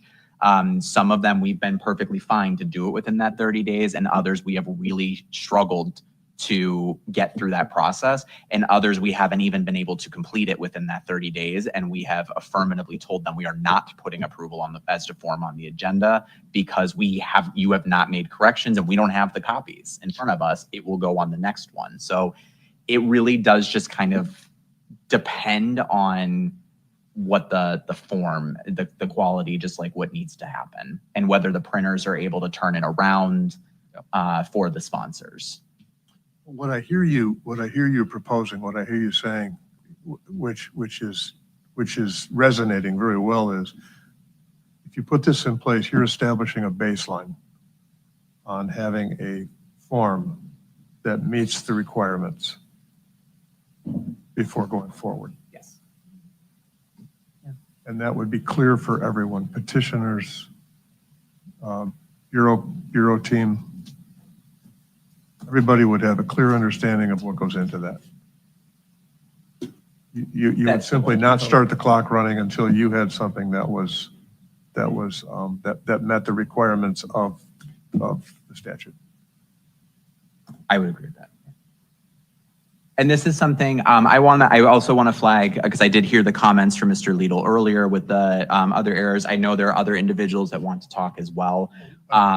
Yes, so we are not under a legal deadline. So we've got the manuals, we're able to talk about them. If we hear additional changes we want to accept, we can always kind of flush those out now. We can do a draft and we can be prepared for a next meeting. And this is something we can kind of even hear about, we can think about. I don't need an answer on it right now or anything like that. So, but this is one thing I wanted to flush out to have a little bit more of a discussion on, to see what the board's thoughts are, what options there may be.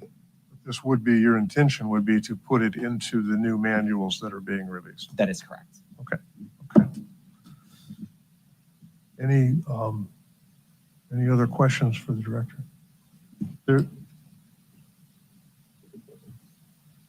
So what I'd like to do then is to move on. There was a second letter sent in for general comment by Ms. Reckling. However, if I'm reading the papers here, I think, Mr. Wiggins, are you speaking for Ms. Reckling as well?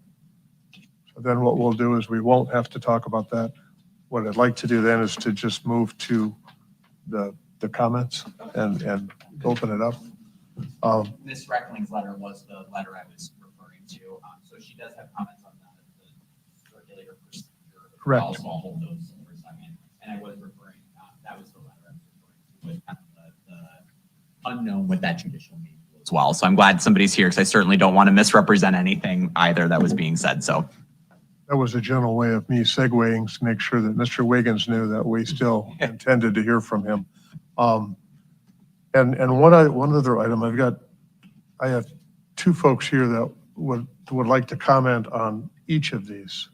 And so, again, going back to the fact that there are two manuals, but it's really a split of one.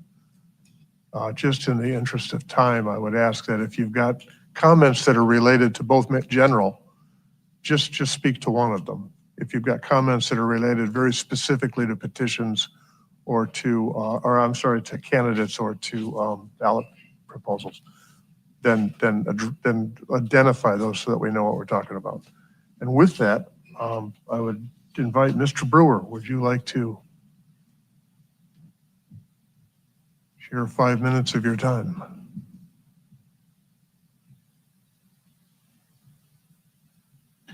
Thank you, Mr. Chair. Mark Brewer, I'm of the Goodman Act. I'm appearing in my personal capacity here this morning. I've been appearing before this board since the late 80s as a sponsor, challenger, attorney, and many other capacities for candidates and ballot questions. And I appreciate the board's willingness to continually improve its procedures and process. It's unfortunate that a great piece of reform legislation that we all worked on together was vetoed last winter, but the board has other means to do things, such as through this manual. So very quickly on the nominating petition manual, I agree it's a great idea to separate the two manuals. I thank you for that. While I have the acting director's attention, because this is not an issue that's directly in the board's jurisdiction, I think it'd be a great idea to have a separate manual or memo on the AOI process, the affidavit of identity process. That is not something that this board has jurisdiction over. You have jurisdiction over signatures and petitions, but there is an AOI challenge process, and it would be great to have a document on that. So while I had the acting director here, I thought I would make that point. In the candidate manual, I have two suggestions. First, I would indicate that the staff is available to provide consultation on the form of the petition. That's mentioned in the petition manual, but it's not mentioned in the nominating manual. That's a great service. I recommend all my clients go to the Bureau and have their nominating petitions reviewed by the staff. And the staff has been very generous with its time on that. So I would just indicate that as a note. The second point, and this applies to both manuals, I think one problem we've chronically had is that there's a lack of notice in terms of the challenge process. Challengers are not required to serve their challenges on the sponsors or on the candidates, and vice versa. The Bureau and the board gets all of that, but we advocates and the sponsors and the candidates don't. And, this is a pretty common practice for lawyers in court, right? You serve your pleadings on the other party, right? It's due process. And so I hope we can set up some kind of way that there's a requirement that if I'm challenging a nominating petition, I am required to serve that challenge contemporaneously with filing it on the candidate or the candidate's lawyer. They have to designate somebody to get that, and vice versa.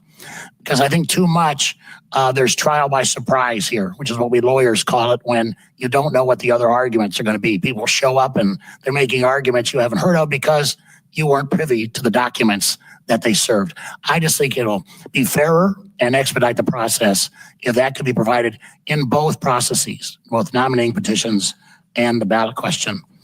On the ballot proposal manual, again, separation is great. The due process notice issue I just mentioned, I support what the acting director suggested, that these processes proceed sequentially. It is causing an enormous amount of problems and confusion when they're proceeding simultaneously like they do now.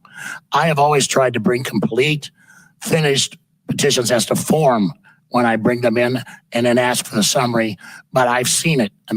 I've seen it take weeks or months to get the form right, depending on who's bringing it. You all have control over the form process, and you can tell people, we're not going to approve your form unless you do it in this order.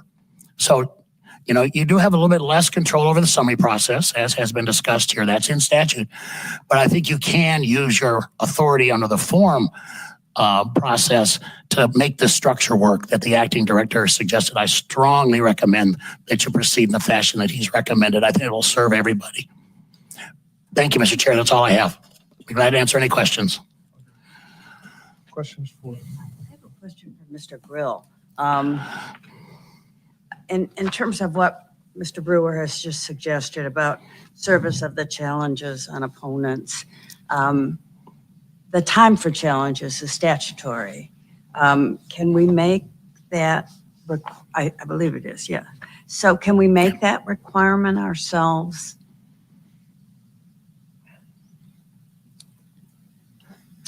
It's not required is not required by the statute in terms of the board adding its own requirements as part of this procedure.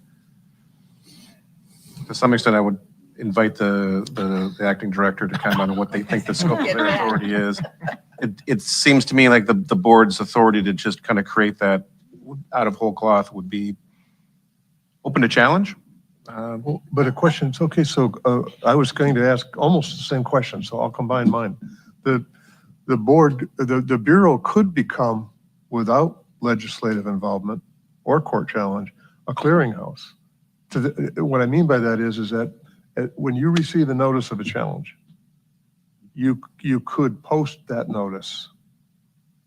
So rather than, Mr. Brewer, rather than the petitioner being legally noticed, the Bureau as a clearinghouse, you'd have a place on the website where it would be posted within 24 hours or 48, and those I would think would be internal policies of Bureau of Elections, wouldn't they? Yeah, I'd be glad to do that. I was just trying to reduce the burden on the board and on the staff. In court, judges don't make sure that things get served. That's the responsibility of the advocates to make sure that their opponents are served. And again, I hope we can come up with some process that will survive legal scrutiny. It's just fairness across the board, that everybody knows what's going on immediately and nobody is surprised. Transparency. Please, yes. I agree. It's absolutely, it is makes so much sense. The question is just, and it's a question that we deal with repeatedly. What does the statute say? What do our procedures say? Are they consistent? What can we require, demand? Could we ask that you noodle on it and come back to us with maybe a paragraph of how that could work? Yeah, I think that this is also an issue we've struggled with for a while. We try our best to serve them, to use Mr. Brewer's words, because it comes to us and it's not sent. So it does get kind of difficult for us, to be frank, at times, because it's having to, is this something that's being addressed to the board? should we put this to the other party? Is this an issue that's being addressed? Like a challenge is simple, right? When we get challenges in, I think we are very good at serving the challenge on the opposing side, and we're very good at serving responses. Where things have really struggled is when we are getting to the board meeting and I'm still receiving things at 9 o'clock in the morning. At that point, and that's where we kind of get into some of these discussions we have. Some of that hopefully will be alleviated by the board's administrative rules that were passed that are now in effect that require people to submit things to us 48 hours before the board meeting, or else we're not considering it. So that will hopefully be alleviated, and folks are complying with that so far, which is really helpful for us. But now what we're getting, we're starting to get a number of people email us and ask us for requests, ask us in a request to say, well, can I have a copy of everything that was submitted, which is also fine. So I think so the short answer is yes. I think that there's things that we can do administratively. I'm fine if we can think of a way to get there to require people to serve it and kind of leave us out of it. But I think at a minimum, what we could do in the manual is say, this is a best practice. This is a request from the Bureau. We ask that you serve the other side, especially in an instance where you know who the other side is, things like that. And then couple that with greater things that we can do as a Bureau for some of these things. We've kind of talked about some website changes. So this is something that we internally have been kind of pondering as to what other way can we do this to make it easier for us administratively, but also just better for the public. So we don't have as much of the comments here where it's, wasn't aware of this, I wasn't aware of that. We can kind of maybe limit that as much as possible, because that doesn't serve anybody any good. So we had spoken about that even with regard to some of the public comments that are being received, where it's a formal letter or it's a formal document, about posting those out to the web so that in advance of the meeting, everybody's got a chance to look at it. Yeah, that's an option. That's one of the options that we've been kind of debating the benefit of that. I think that needs to be coupled with a change to the board's website, because I think if we were just to put them on the website now, it would be even more confusing than it already is. So we are already working on kind of in general updating the board's website just to make it more user-friendly in general. It's not friendly to us, Not to the users. I have heard and I recognize that. So that is one of the things we're working. So I think when we make those changes, I think that will make it a little bit more user-friendly to be able to have like different things. And that could be an instance where can I use you as an example? If Mr. Brewer submits a challenge, that we would post it online. If he submits a response to a challenge, we would post it online.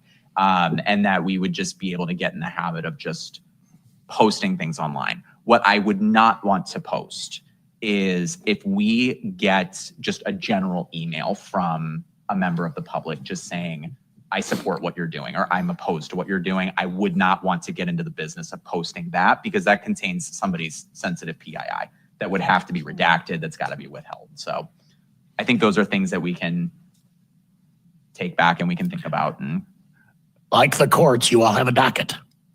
And that's what your judges, right? And we can have a docket for each petition drive. Here's the petitions that were filed. They're accessible this way. Here's the challenge. Here's the response. And people can find it in one place. That would be a big help. Thank you, Mr. Chairman. Thanks for your time. Mr. Wiggins.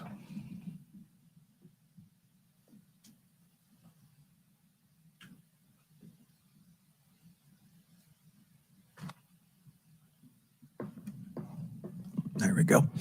Mr. Chair, members of the board, thank you very much for having me today. I'm Jeff Wiggins. I am a part owner of Victory Field Operations. We're a signature ballot access company started just after the 2022 scenario. And the purpose of forming our company— Sir, before you do that, would you spell your name? I'm sorry. Yes, Jeff Wiggins, Jeffwiggins. Thank you. And we were formed specifically to focus on a lot of these issues we're talking about today because the process can be confusing. It can be hard on people who don't have attorneys. And quite frankly, there's fraud that continues to go on in Michigan and throughout the country. So that's why we were started. I appreciate the ability to talk to these two. I don't have anything on number 6, so I will draw those comments, but just a couple things I noticed and that you brought up, Mr. Acting Director. I would just ask that you clarify in these manuals, and you mentioned you're splitting judicial and you're going to be creating one there. The difference between a nominating petition, a qualifying petition, and how nominating petitions can be partisan and nonpartisan, and where that 180-day rule applies. I think there's some confusion. I've had a couple questions from people about, does that apply to a judicial candidate, that 180-day window? So moving forward, I think that would be something that should just be clarified. And then the other one you mentioned was one signature for one office. Obviously, that makes sense to the layperson if there's 2 judges running for 2 spots. But the biggest question that I've seen is, can I sign for somebody running in the Democratic primary while also sign for somebody running in the Republican primary? Technically, you're signing one petition for one spot on each side.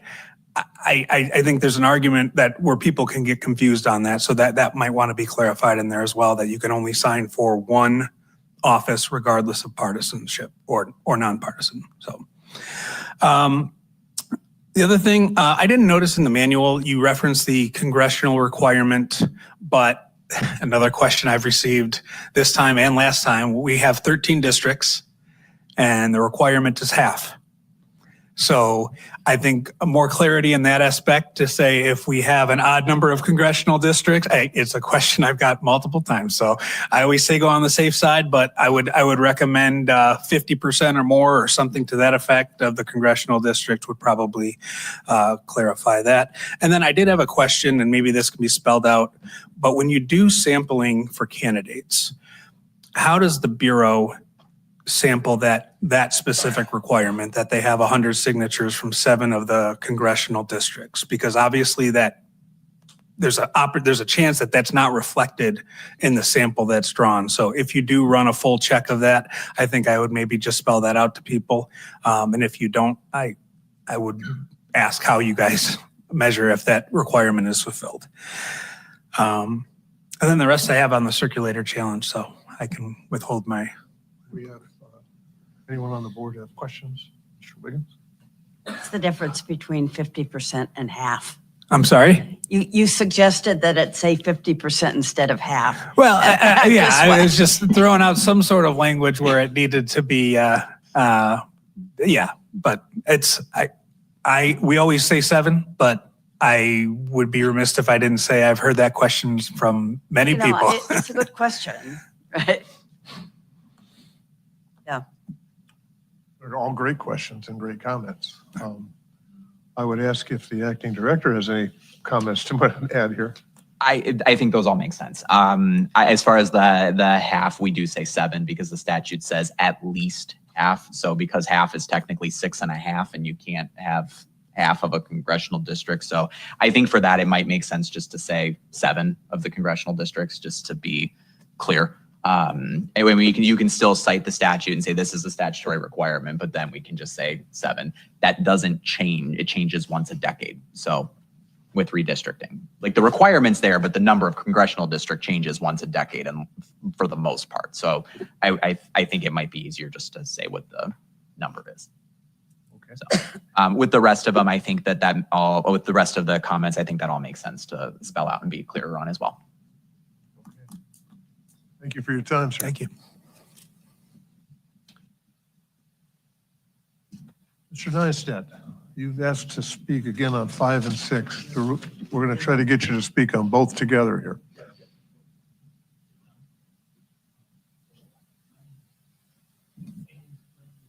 Neenstead, Clinton Township, Michigan. Frederick, F-R-E-D-E-R-I-C-K, Neenstead, N-I-E-N-S-T-E-D-T. So briefly, I really applaud the board today for their due diligence in protecting all aspects of this process. As a recommendation, the docket sounds like a great idea when it comes to the initiatives, the citizen initiatives. I would like to clarify, perhaps as a suggestion, that when an initial process is recognized as having begun by the Bureau, that there be two notices, one of a beginning of discussion and one of a conclusion of discussion. And I would hope that would be a relevant suggestion for you. And also the idea of scanning and canvassing several petitions, especially for like a governor's race, by a citizen or an unfunded or less than well-funded group is daunting.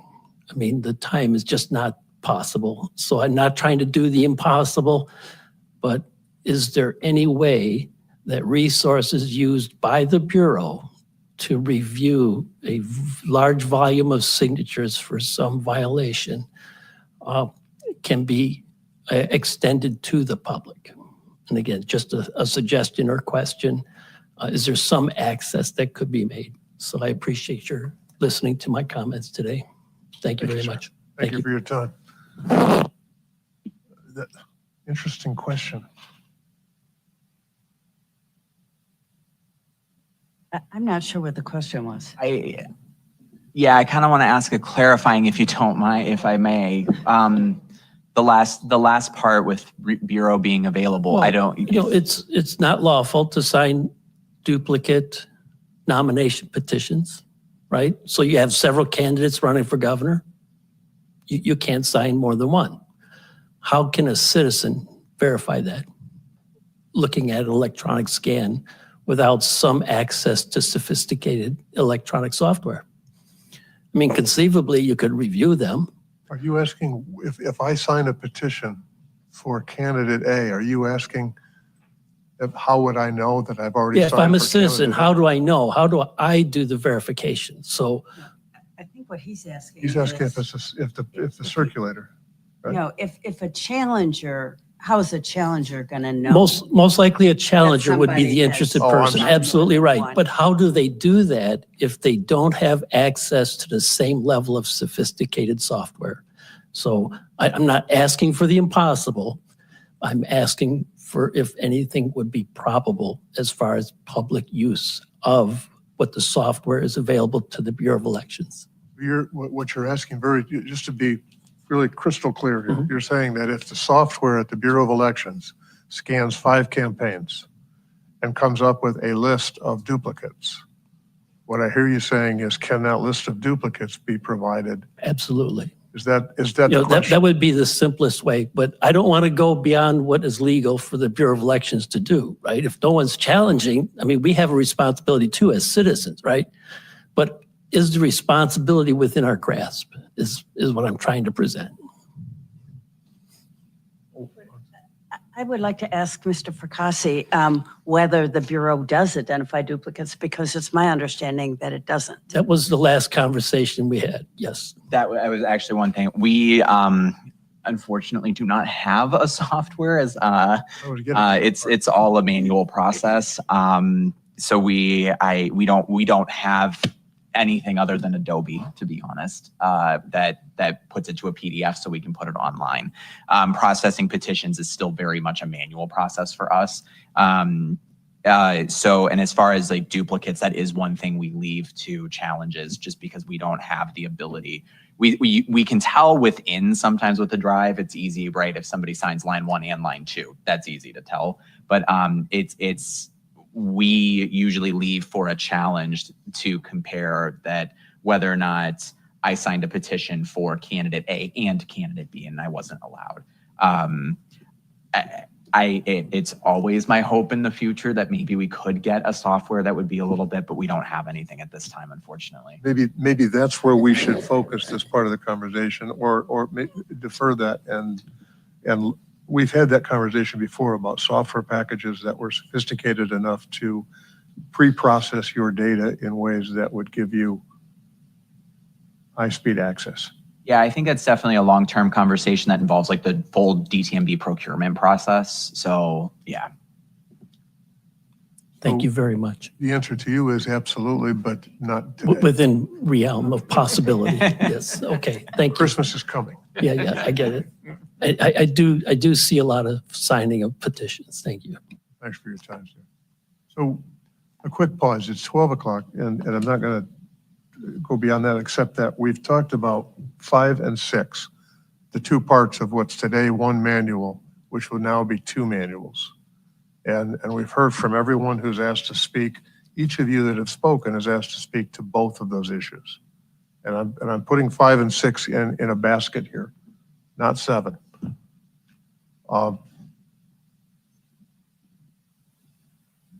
We've heard that there are some changes that we still want to consider making.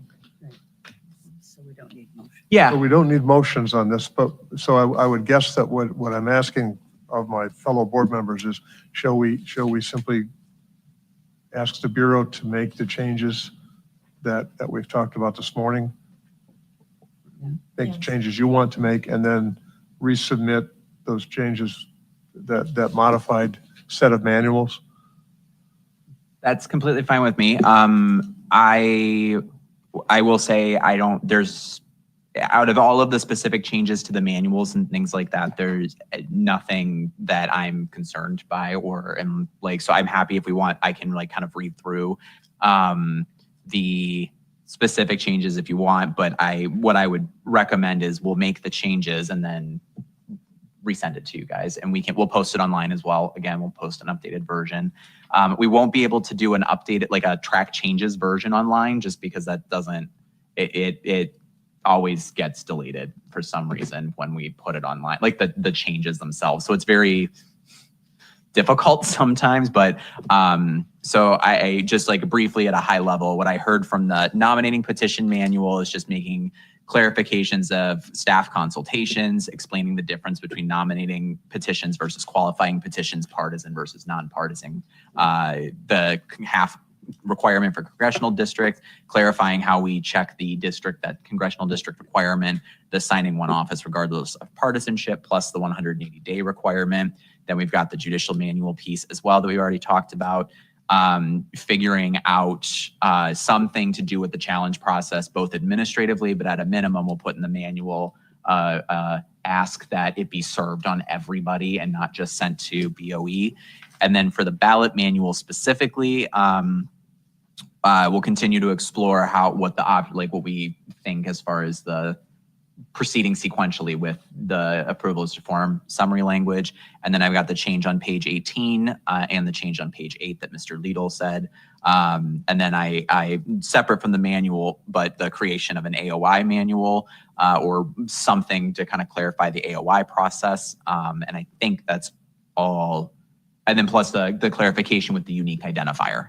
Sorry, I missed that one as well. Thank you very much. I missed anything? When you put these changes out, when you make these changes, if you can't provide a tracked version of the document, would you provide a sheet indicating the changes that you've made? That might be the easier way, yeah, for us to say like add it on page 8, like do that? kind of say this is what we added and call it out, and then we can send out the clean version as well to our mailing list as well as the board. Perfect. Does that work for everybody here? Yes. Good. So no action required on 5 and 6 other than what we've talked about. No motion required on 5 and 6. Item number 7 is a little bit different. It's a consideration of a new document, which is wholly new, of the proposed procedure for circulator signature challenges. And Mr. Acting Director, would you? Is he acting director or deputy director? Well, I think he's acting right now, aren't you? So my We're very liberally using your new title. It's all good. So in my regular job, I am officially the Deputy Director of Elections for the state. So I'm the Deputy Director for the Bureau of Elections. What my position description says is that in instances where the director is not available, I technically am acting director. So I personally just use deputy just because that's my habit. You I've been using acting since we went through all of the It's motions. accurate to say that I am acting. It's just as accurate to say that I am deputy. Right now, I'm kind of serving both roles, so. I've seen the letter that actually used that. So yes, okay. All good. If you would, could you walk us through the new document? Sure. So this is a new change as well. So one of the things that we want to do, because this whole process with challenging circulator signatures is a new process for us, what was important that we wanted to do was document it and put it out to the public, so that way there's just expectations on how this will work for everybody. So I'll kind of walk through it at a high level, and then we can listen, any changes as well. I'll start first with a very general timeline with this. I don't think that this one is, I'm going to rephrase that. So this one is geared really more towards that challenge period, which comes a little bit later in the process, whereas the manuals are relevant for folks now. They're out there circulating petitions. They need to know the manual, the requirements that the manual lays out. So I say that to mean if we need to if we have a discussion on this, we're okay time-wise. So I'll kind of walk through it at a high level. We'll talk about some of the things.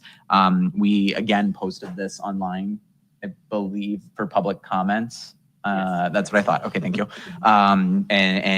I don't believe we got anything in advance of the meeting, like any specific, line by line, like we did with the manuals. So I'll just kind of walk through the process. And then I believe you also said you've got folks that want to talk about it as well. So in general, what we did was document everything that we did for the West investigation and tried to just basically make that into a clear procedure. So the starting point is that if you're going to make a challenge to a circulator, the validity of a circulator signature, that there needs to be a threshold for evidence. What we need to have is some sort of example. So for example, to say that Adam Fracassi signed this petition and my signature appears this way, and I signed a petition over here and it's night and day. It doesn't match. That's something that gives us something to look at, rather than just saying at a high level, I'm challenging all of the signatures in this drive from all the circulators because I think they're fraudulent. So there has to be some sort of threshold requirement. So, and to be clear, I'm not suggesting in any way that was done here. Just wanting to document what that threshold is for us to go down this road. So, so that's kind of the starting points, needing something. And then from there, what we will do when we get it is that we're gonna take what we can to try to investigate, take what steps we can to investigate. We're gonna ask for evidence like we did with West. We're gonna ask for an exemplar, especially in the instance where the circulators are out of state. We don't have anything for these individuals. So we're gonna reach out and we're gonna ask for information. We're gonna ask for some sort of document that shows us what the signature is. That can be in the form of an affidavit. It can be in the form of a copy of the driver's license, something like that. So that way we have an exemplar that we can compare to. We may reach out to, and when I say we here, I'm using this as the board to be clear, that the board may reach out to an individual circulator. We may do it in the sense like we did with Mr. West, where we reach out to an attorney and say, these are the people, please respond. But we will take some sort of step to get the information that we need in order to make that conclusion to say this is this sufficient or this does not sufficiently agree. In order to make the determination as to whether something sufficiently agrees, we're going to use the same standards that we use for voter signatures, a voter signing a individual line. We'll use those same standards to determine whether or not it sufficiently agrees. That's what's all spelled out in the manuals already. And that depending on kind of the next steps, there are certain actions that may be taken. If we see something at a higher level, you've got, like we talked about today, you've got the penalties that are outlined under law.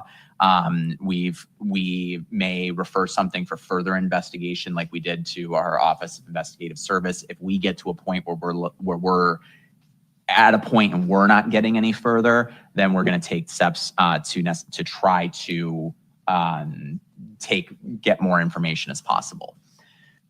So as far as a timeline goes, what the Court of Appeals indicated in the lawsuit, like I've already mentioned in the Holiday case, that it does not, this investigation is not required to be completed in order to make a determination of ballot access status.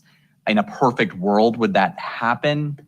Yes, but we also, the court recognized that there are difficulties in doing that. There are difficulties because of just the tight timelines in having to verify signatures and commence the canvass process. And that depending on the scope of a challenge, it may be possible at one point, it may not be possible for another. If evidence is submitted sufficient to commence an investigation against 2 or 3 circulators, that's very different than against 55 or whatever the numbers may be.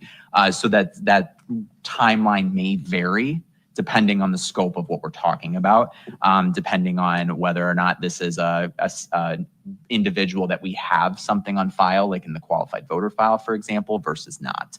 So, so once we've completed the investigation, then that's when we get into the penalty section, like we've already kind of discussed this morning. And those are outlined under the last 2 pages of the procedure as well, as to what the board's authority is to do with this. So that's at a very high level, the process, and I am happy to answer any questions and also open to any refinements, things like that, that we can do to make this as clear as possible. So. Open it up to you board members. Yeah, I don't see that there is much of a procedure set forth in this. It just, there's no timeline, and it doesn't really put any pressure on the challenger, on the sponsor or the candidate whose circulator signatures have been challenged. So it seems to me that at the very least, if there is a challenge which is supported, that there needs to be a very quick response required of the sponsor or the candidate. You've got, here's some indication that your circulator signature is not valid. Give us within a few days, whatever. Give us a handwriting exemplar. Last time we requested it, and obviously the time period had passed, but we're talking about what we do going forward. And I think we need to say, okay, in this instance, we need to have a handwriting exemplar submitted very quickly. And if it's not, we're going to subpoena it.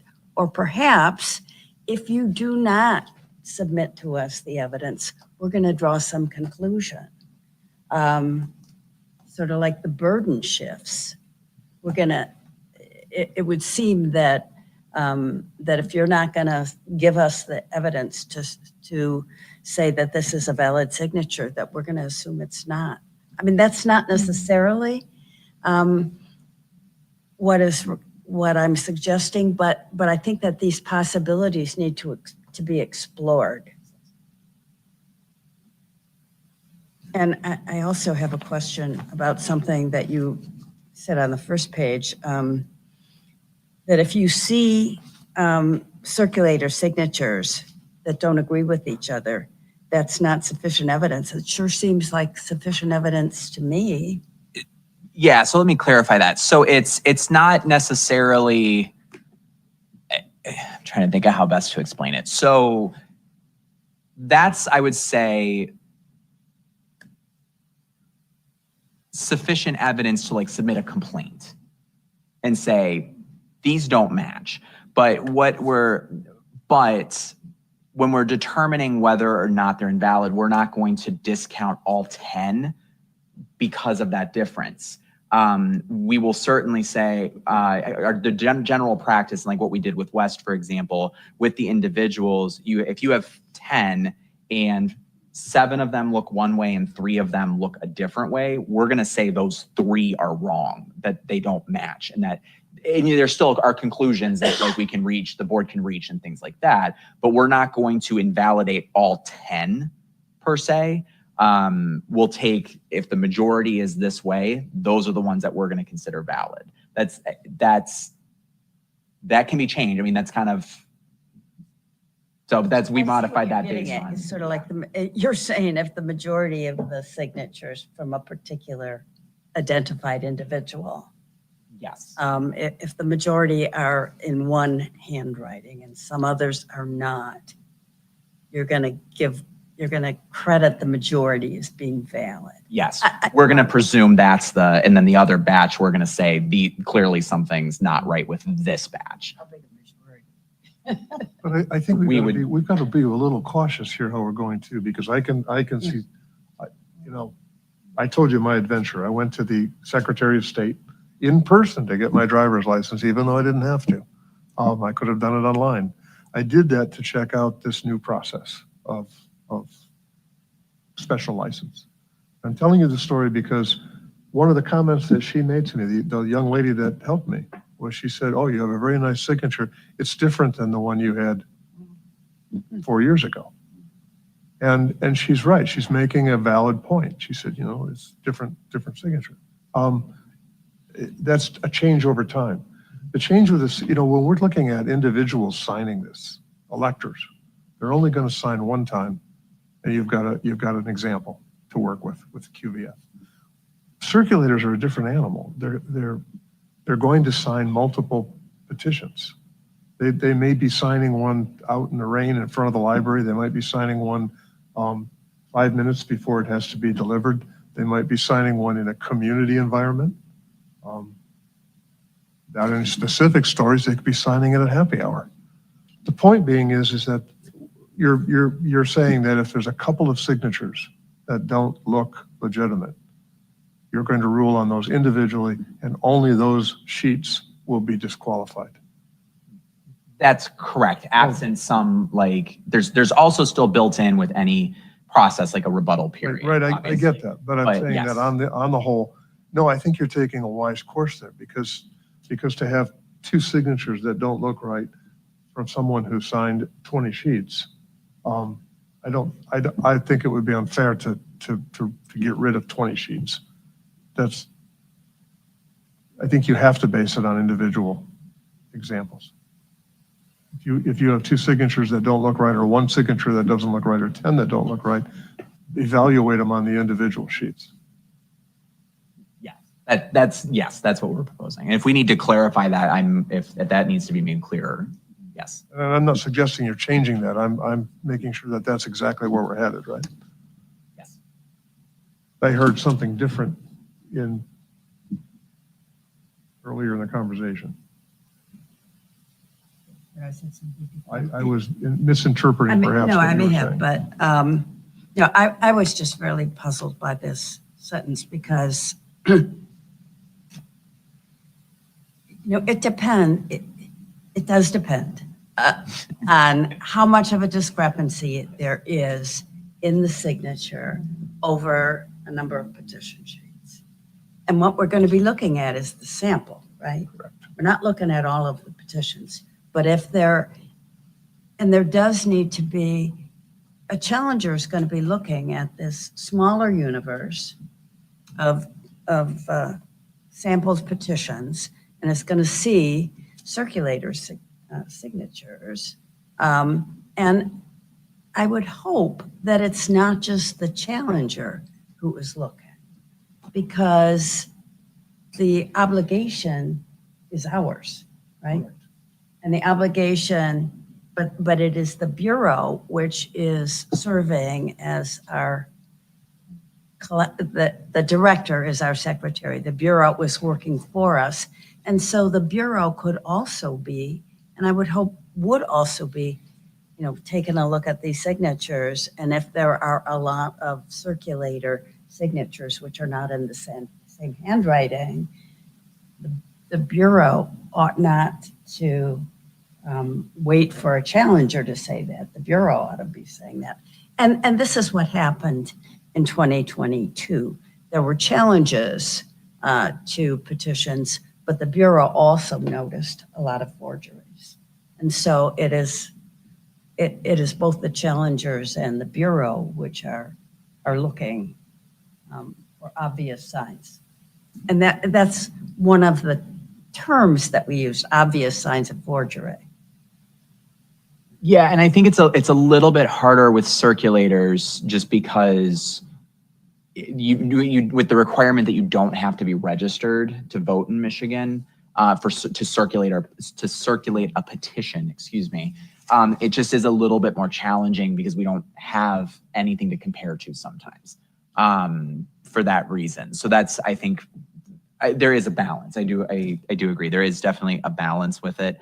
And I think with like this, the one point I don't remember what you had said, but the other thing I wanted to flag was that if we are checking these in the sample, and if we say out of that 10, 3 are invalid, that is still going to be extrapolated out as part of the sample as well, because we're going to invalidate that sheet, which then has downstream consequences with the sample. Just as we would say, if right now with a circulator, if the date's not filled in, we invalidate that circulator sheet, which then is extrapolated out to represent a total number in the whole universe of filings. I don't know if that made sense at all. Chalk that up to my lack of coffee still for this morning, but that's kind of why we want it, rather than saying like we'll do all 20 or 10 or whatever the number is, we are going to do that individual parse out, because that one signature represents something more in the universe, in the sample.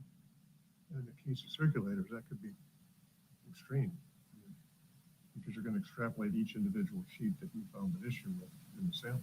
Yeah, because like one sheet will represent So many sheets. a certain, like one signature, like on that, like we sample, you pull that sample, you get that sampled signature. That one signature represents a number in the universe, depending on how it gets filed. It can be, let's say it's 500. So if we invalidate that one, then you are essentially invalidating everywhere else as well for us, that same number, and bringing those numbers down with how the sampling process works.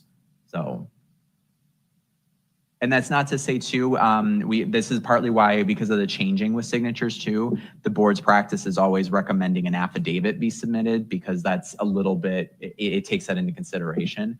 We do on the voter side, when we're looking at comparing signatures, we do also take that into consideration as well. If we've got a signature on file that is like if it's 20 years old versus last week, we do consider that handwriting changes over time, right? Somebody's hand might be a lot shakier as they're signing a petition form than it's going to be as you're in, and then when you're in a branch office signing on the piece of paper or on the stylus. So we do take those into consideration as well. So let me ask this. So when the challenge is made, how much time do we have here? Is there a specific time, or does it depend on when we have to, when do we have to make a decision based upon this challenge? How much time do we have? So the challenge would have to be submitted for a non-sampled candidate 7 days after the filing deadline. This is when the initial challenge has to come in. And then what we have done with sampled candidates, it's 7 days from us publicizing the sample.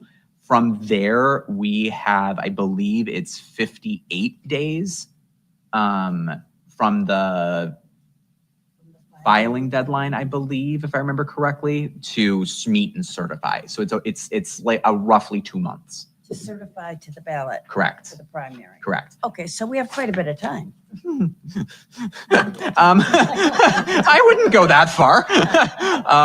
It's a quick turnaround. It's a really quick turnaround, because we also have to draft staff reports. We also have notice requirements. So that in that 58-day window, we also lose 7 days for posting a staff report under when it has to be posted and we have to schedule. So realistically, we have I would say 45-ish that to be done and to have a board meeting. And that's just before the certification. These investigations do not technically have to be done before the certification meeting. These can be Right, carried but you over. would prefer that they be done before the certification meeting. It would, I would it's ideal, but I just want to, it may not be possible. Okay, but what can we do to make it more likely than not that we're going to be done before we have to decide whether there's, sufficient validity? So, so we get a challenge, and it looks like a meritorious challenge. Then it seems to me we ought to have a time for requiring a response from the challenged, whether it's a ballot question or a candidate, to respond. Okay, give us the handwriting exemplar. That's The easiest way to answer your question, the easiest solution that we've all talked about is for a circulator organization to pre-qualify who's going to go out. If you're going to bring somebody in from out of state, or if you're going to bring somebody into the state, and you have a circulator that's going to work for you, have them submit their driver's license or have them submit their documentation. I think we've talked about this a number of times. We've had conversations about saying, should we be talking about getting circulation companies, paid for circulators, register with the state and what can be applied there? I remember those conversations. Those certainly have come up. I think when it comes to requirements on circulators, the board's authority is probably a little bit more limited without a statutory change.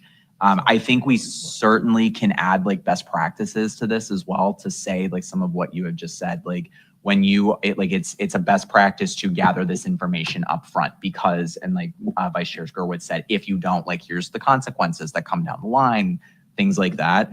I think we can spell some of that out more in here and say like a best practice would be to get a signature exemplar when they submit the petition sheets to you. Have that ready to go.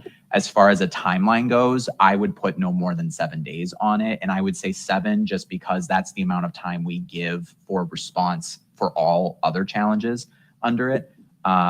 So 7 days to submit an exemplar. Yes.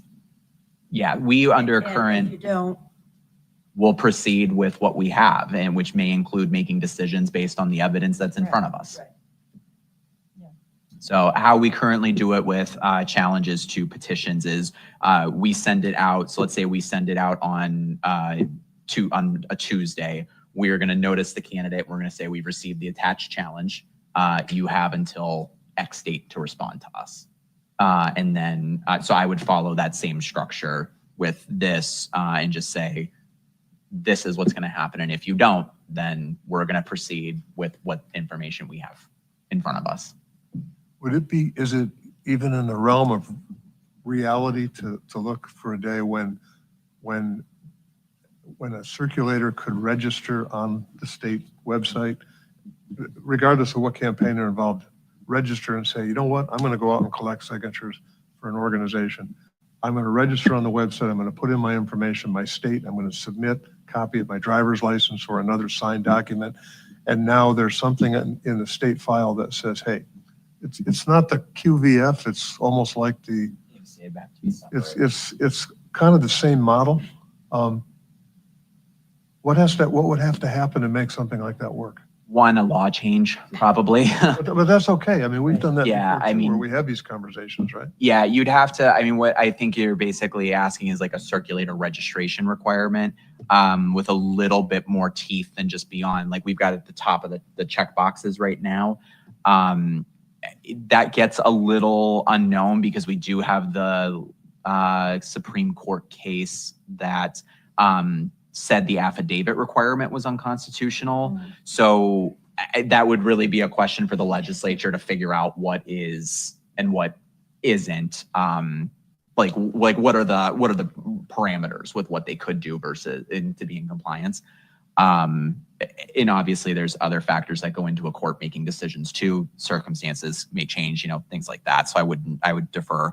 But long story short, I think the first thing that would have to happen would have to be a law change to implement some sort of registration requirement.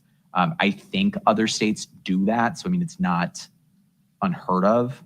I believe I can think of at least one other state, I think, that has some sort of registration requirement in advance, but it is a tricky line because there is US Supreme Court precedent on that as well that says the speech between a circulator and a voter is protected speech. And if you go too far with that, then you're violating that speech right. So it is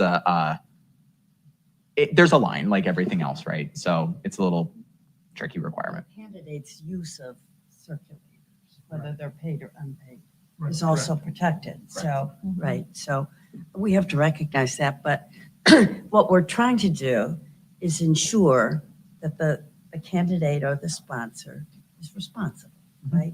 So in terms of best practices, to say, you may be asked, in the event of a challenge, you will need to submit an exemplar, a handwriting exemplar for your circulators. So have that available, right? So that, you can't perhaps you can do it as a matter of procedure, whether you need to have statutory changes, I don't know.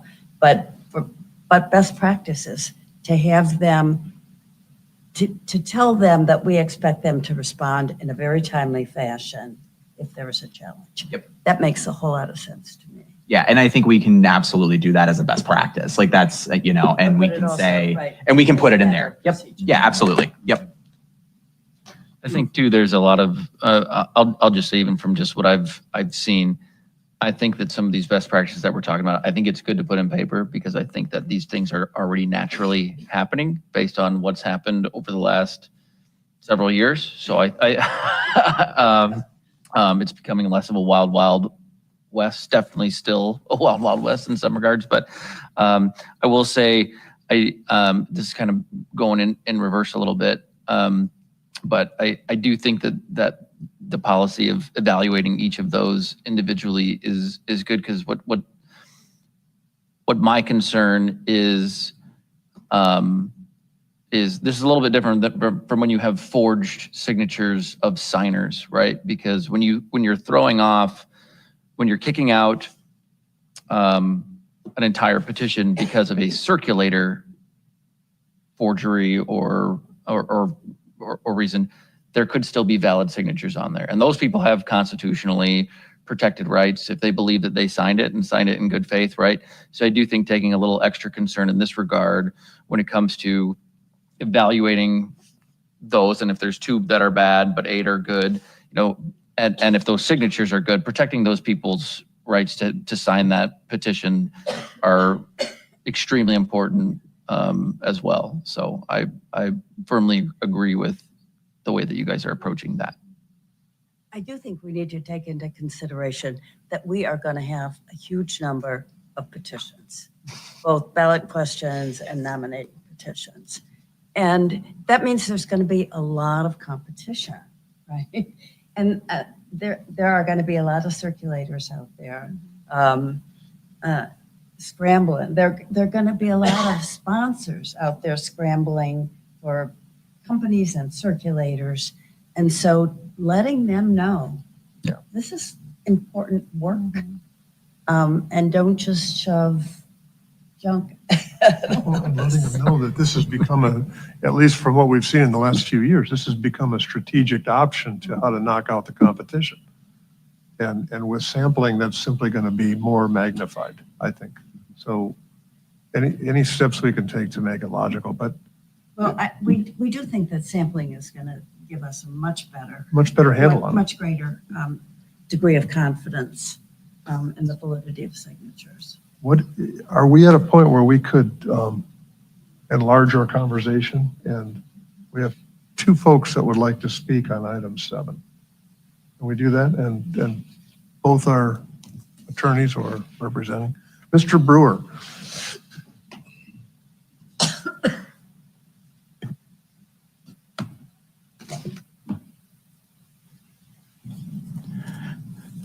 Thank you, Mr. Chair. Mark Brewer of Goodman-Acker. I'm appearing again in my personal capacity here this morning. I'm very concerned about the proposed procedure because I worry that it actually invites circulator fraud because it does not do anything to punish by disqualifying signatures. and I'm just very concerned that candidates, sponsors, and the Dillahunts of the world are going to be encouraged by this procedure, not discouraged. I have a proposed alternative to it, but let me talk about what's in front of you first. In terms of the timeline, I think the Holiday case is being misread, frankly, here. The issue in the Holiday case was your duty to investigate. And the court clearly said you have a duty to investigate. We didn't ask the court to set a deadline, and so the court didn't. And so to read the Holiday case as saying there's no deadline for the board is a misreading of it and defies the statute. The statute is very clear. In subsection 8, it says if the Board of State Canvassers receives a sworn complaint in writing questioning the genuineness of the signature of a circulator, it shall commence an investigation. Crystal clear. You have to investigate. That's what the Holiday case enforced.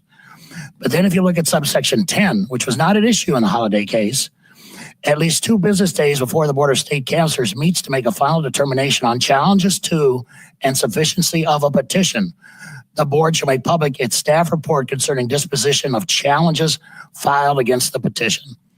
There's no exception there for challenges to circulators. It's all challenges have to be resolved in the staff report that's given to you before you make a final determination. And there's ample time to do that.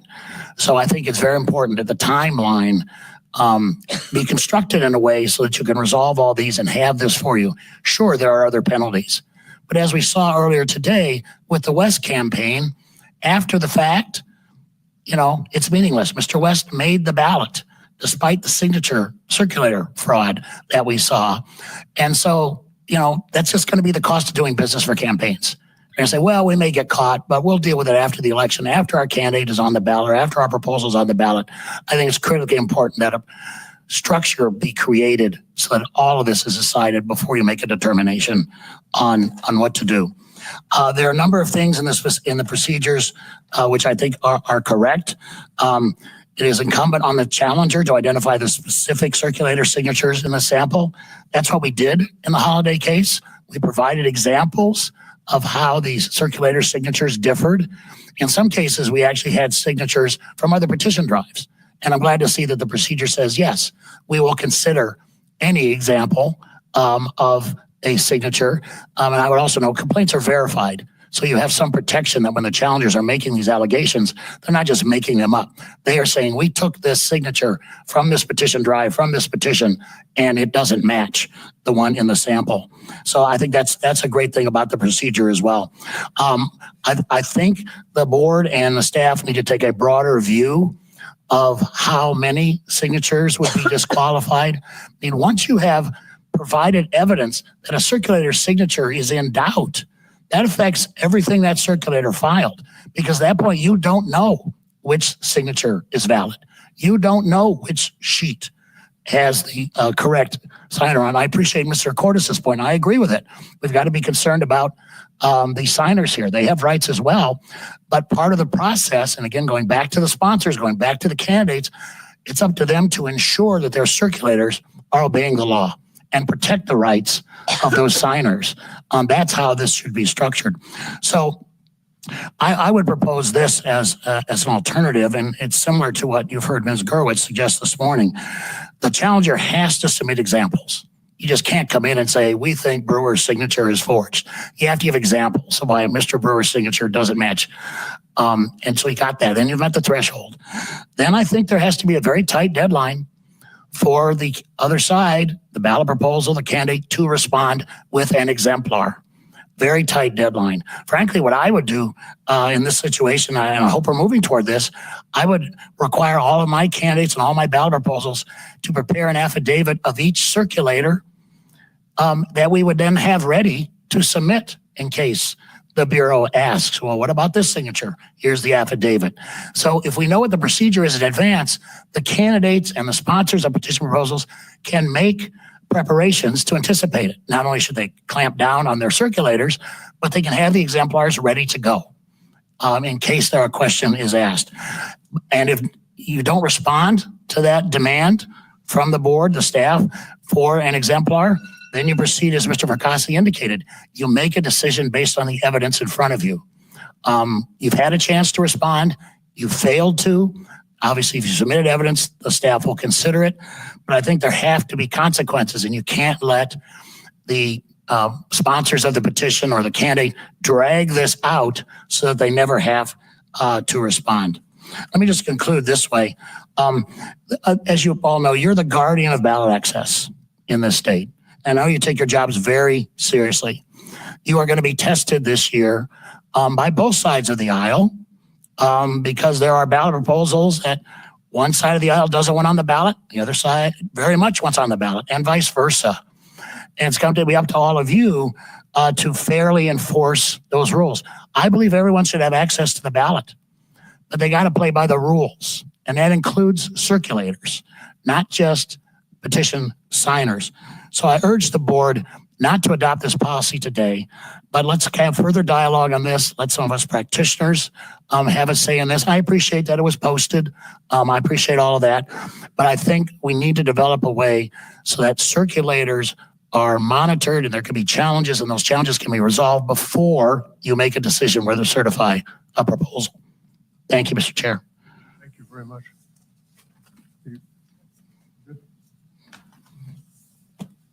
Mr. Wiggins.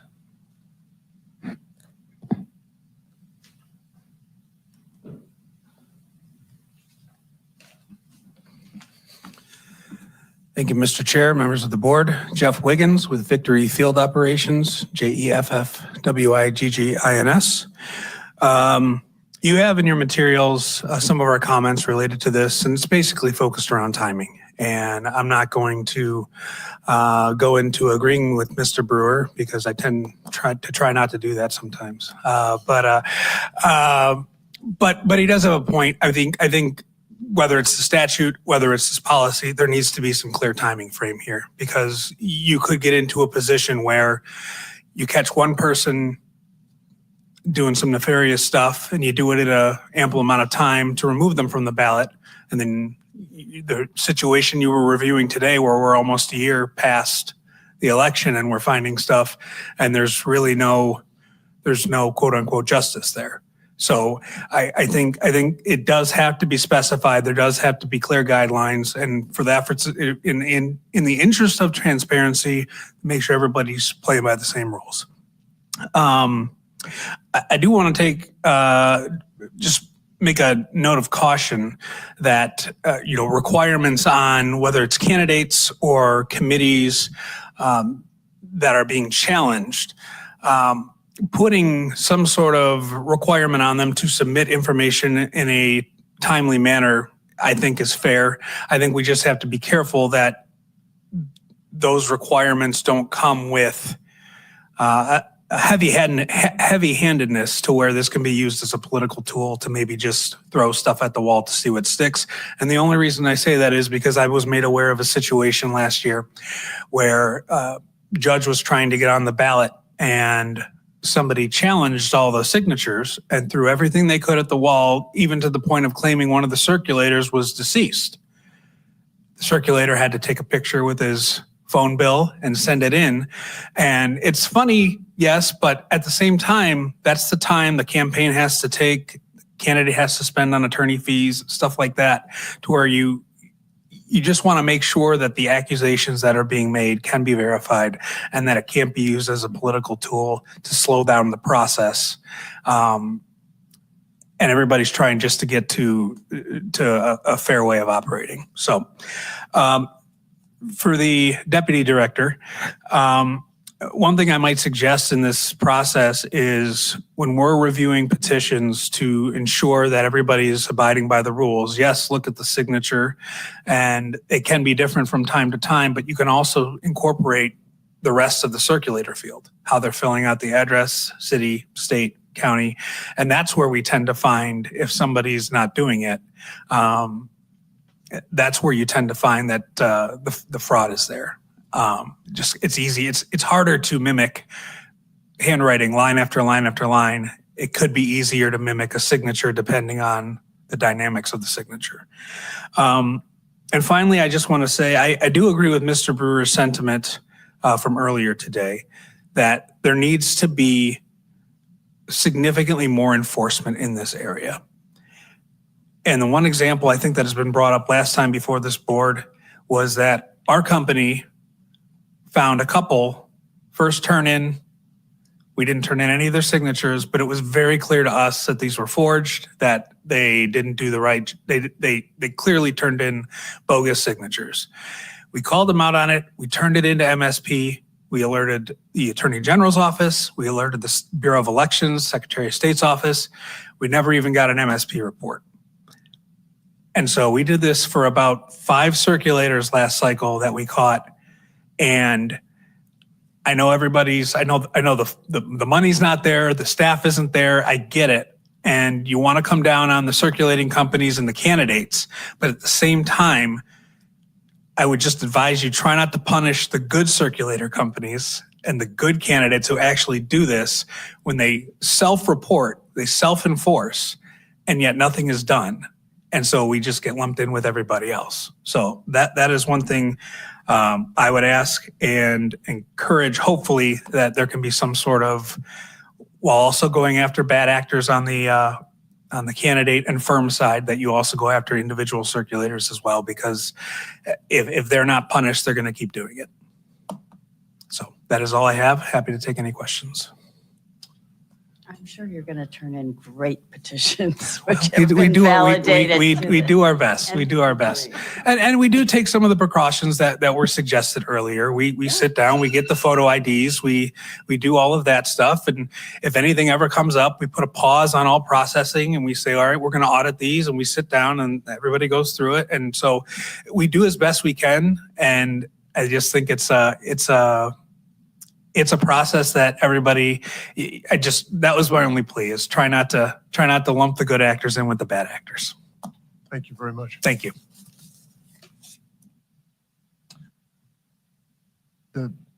So this is not something that we're going to motion or approve today, but this is a document that's got a good start. There's some work that has to be done. But you know what? It also comes to me that out of all the discussion this morning, there also seems to be a lot of questions that still need to be asked that we may not even have the answer to, legislatively, for example. A lot of ideas got circulated. I guess I would see us moving forward on this more from keep the discussion going. Yeah, that makes sense to me. One thing that I think we could do, I have a list of points to add, things like that. So I have kind of like adding in some of the more timelines. I think we can put in some better best practices in here, like have been talked about, some ideas of exemplars, like using the affidavit, kind of going over some of those. My thought with this is that we do some of those and then put it out again for public comment. And maybe not in the July 31st meeting. Maybe we circle back to this at like the board's meeting in August. So that way it has time to be in the public. We've got time to incorporate anything else as well. And then in the meantime, if people want to submit like more specifics with what we have out there already, they can. But I don't think we'll be able to turn that around that quickly. And I actually would like to have more feedback from like what we put out and to say, does this still make sense? Like, are we hitting at that point? So, So let me ask a question from a circulator standpoint today. And if I missed this in the literature, forgive me. But so let's just say, for sake of argument, that Mr. Brewer comes to us and he's challenging a circulator or a set of circulators. And obviously we have a responsibility to investigate. But if part of our process were to simply say, okay, if it's challenged, the circulator company is required in so many days to provide a sample as an additional step. And if you don't provide the sample, that's fine. But if you don't provide the sample, then we're going to assume that signature is bad. Is that the kind of direction that we need to be talking about? I mean, it's something that we could put process in place that basically it's a default argument. yeah, I think it's, I think a little bit, yes. So I think essentially what we're saying is that if a challenge to a circulator's signature gets made, and if we get an exemplar provided to us, that's easy, right? If you get a sample, we've got petition signature exemplar, that's easy to say, does this match, yes or no? I think in the instance where we have nothing, then the question is what to do. I would not presume solely because we don't hear anything that is automatically invalid. What I would say is that is then incumbent on, as part of processing the challenge, to evaluate it with what's in front of us. We may have nothing in front of us except for circulator signed petition number 1 here. This is what their signature looked like. And they signed they signed sheet number 3 for candidate B. And this is what their signature looks like. Like if you've got a 1-to-1 comparison like that, I don't know what would be valid in that instance, but at that point, then it might be, do we have a match there? Like was brought up with the circulator block, like that would be all part of the evaluation that we would take into effect and to present a recommendation to say, this is what we found. We've got this, like, here's kind of where we're at with that. So I think like that's kind of, I think that would be what I would say. I wouldn't necessarily presume solely because someone doesn't respond that it must mean that it's fraud. I would take that next step because of a lot of the same reasons that Member Cortez mentioned. I think we have to take that next step and try to evaluate based on the evidence. I mean, if you went that direction, I would expect you would have a matching process that would be a notice process. So if you're lacking an exemplar and a signature's been challenged, notice the campaign or notice the signature company or notice the organization you need that exemplar from. Put the onus on them. If Mr. Wiggins goes out and hires 10 people and pays them to gather signatures, we're making the assumption that he's providing some level of management expertise to do that. So if he's noticed now and says, hey, you know what? Adam doesn't have we don't have a sample of Adam's signature and his signature's been challenged. It seems like a fairly easy process. I know I'm making it oversimplified, but one process would be in part of that challenge period would be to notice Mr. Wiggins as the organization or as the campaign and say, we don't have Adam's signature.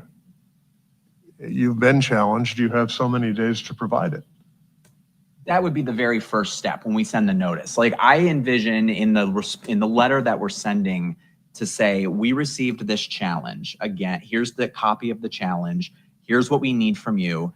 If you don't provide it, here's the potential consequences. Like I would do that all up front because it's a very tight window. And these are not the only challenges we have during this time period as well, in addition to just having to process petitions. Right. So there definitely is that balance on Bureau staff to do this and in the Bureau's availability given the resources that were provided. So I would want to front load as much of that as possible to say the challenge deadline period has passed. Here's a copy of what we've received. This is what we need from you. This is the deadline we need it from you. If you do not provide this to us, this is what's going to happen. Like, here's the next steps. And we're just going to proceed. Clear pattern to be able to say, Mr. Wiggins didn't provide the sample. You couldn't review the sample. It comes in front of us. We say, all right, that's out. And that's how we would handle it. Yeah. So like if that happens, we would do the staff report, we would be presenting it, and then for a recommendation and decision by the board, like we do with the other challenges. We would just lay it out and say, we noticed on May 1st, deadline expired May 8th, no response was received. These are the steps we took. This is our evaluation. This is our recommendation. And I would think that most companies, especially if there's money involved with a candidate, most companies, correct me if I'm wrong, would take the preemptive step of saying, if we're going to hire 10 people to go gather signatures, we're going to make sure we know who those folks are. I mean, you must be getting some identifiers from them anyway because you're paying them, right?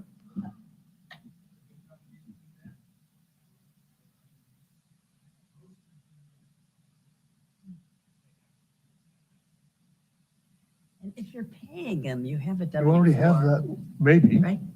Well, Unless you're paying them under the table. But I'm not That's a different suggesting that conversation. that would be done by any reputable Ballot sponsors. I mean, that's the one I keep getting hung up on here for all of the times we've heard this come before the board is when somebody says, well, we've had signature gatherers who are making a wage and they're being paid, but no one really knows who they are, or nobody can prove who they are. That doesn't work. I mean, that's not a plausible argument, I don't think. So all we're really doing is putting some common sense in, right? Right. So with that, we don't have any action to take. We'll put some notes together, add it to another item. And then I will, in the meantime, we'll make some changes and then we will post it again. We'll kind of like solicit more public comment as well. And this one it's fair to say number 7 is not going to show up on the 31st.